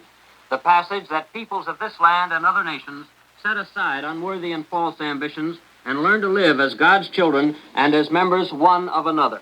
At about the same time this service was being read, Moscow Radio continued its campaign against European cooperation with the Marshall Proposals by repeating an editorial from the official organ Pravda. The communists now claim France and Britain are setting up a cooperative dictatorship to control all Europe. This gloomy atmosphere, however, is dispelled by the indications of acceptance of the Bevan-Bedoe Plan by 10 European nations and a new political unity apparent within Britain's ruling Labour Party. In an editorial in today's Pictorial, Richard Crossman, MP, one of the leaders of the Labour Party's left-wing rebel group, comes out in favor of Mr. Bevan's entire work, pointing out that it is the only salvation and that Bevan has carefully left the door ajar so that unilateral trade treaties with Soviet Russia remain possible. Crossman asks only one thing of Bevan, that when the British Foreign Secretary sends the final plan along to America's Secretary of State, George Marshall, Bevan should attach a rider that there must be no American strings on aid to Europe which would forbid any European state from trading, when or where possible, with Russia. In this way, Crossman indicates, Bevan may also destroy Mr. Molotov's hold on Eastern Europe. This is Merrill Muller in London. And over in France, the Socialist Party is to hold an important convention. For this and other news of France, let's hear from Henry Cassidy in Paris. The Socialist Premier of France, Paul Ramadier, is trying today to quiet the dissension in his own party and to strengthen his government for the coming vital week in domestic and foreign affairs. French civil servants have threatened to call a general strike next Thursday unless their demand for higher wages is satisfied. Next Saturday, Paris is due to receive the delegates of the European countries which accept the Anglo-French invitation to an economic conference. And in the meantime, Premier Ramadier is trying to put his own house in order. The Socialist Party is holding a national convention at Mutuality Hall in Paris, the customary place for workers' meetings. The convention began yesterday with a debate on routine party matters, but today it takes up the general policy of the government. And tonight there will be a vote on what amounts to a question of confidence in the cabinet. Ramadier has had to face a growing revolt among left-wing members of his own party who are opposed to his exclusion of the communists from the cabinet and to the Western tendency of his foreign policy. The Paris branch of the party, which leads the left wing, has proposed a program calling, among other things, for a foreign policy independent of the two blocs. In other words, less reliance on Britain and the United States and more leniency with Russia. But the more conservative party members and party leaders are defending strongly their present line. Toward the end of the debate tonight, they plan to call on Léon Blum, the former premier who is the real power behind the throne in France today. And his address should be more than enough to convince the doubting socialists that they should support their own government. Ramadier is expected to come out of the convention with a solid majority vote of confidence. The Premier has promised a reply by Wednesday to the demands of the civil servants. If they go on strike, they will cause a breakdown in French communications and interrupt the preparations for the economic conference on Saturday. But with renewed socialist backing, Premier Ramadier hopes to have the scene tranquil for the opening of the conference. This is Henry Cassidy in Paris. At a meeting of the United Nations Committee in Palestine today, a spokesman for the Jewish Agency argued that Palestine contains sufficient land and water to feed twice or thrice its present population. He claimed the plan to absorb 1 million Jews in Palestine in the next 10 years is practical. Meanwhile, at an Arab outdoor meeting, Jamal Husseini, vice president of the Arab Higher Committee, warned any Arabs who sell Palestinian land to Jews will be eliminated from the community. And in Southport, Connecticut, Mrs. Walter Nones says today she's been approached about possible sale of her home to Victor Emmanuel, former King of Italy. The property consists of a 17-room house, 2 cottages, and several acres of land. Now, more news in a moment.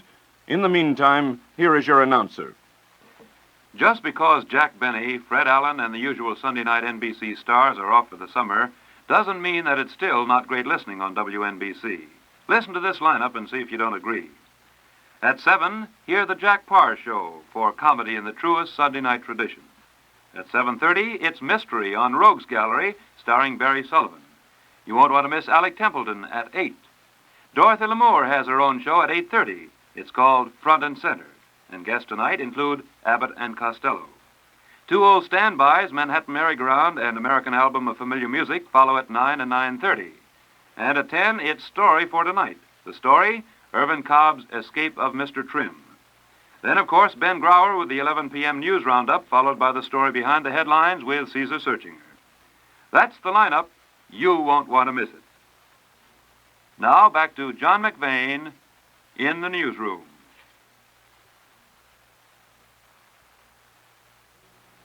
In Berlin today, 2 visiting American clergymen, Dr. F.P. Corson, Methodist Bishop of Philadelphia, and Rabbi James Heller from Cincinnati, called the policy of permitting Americans to marry German girls a grave mistake. The clergymen said Army chaplains in Germany and Austria reported the German Fräuleins are marrying young American Army men to get a meal ticket and entrance to the United States.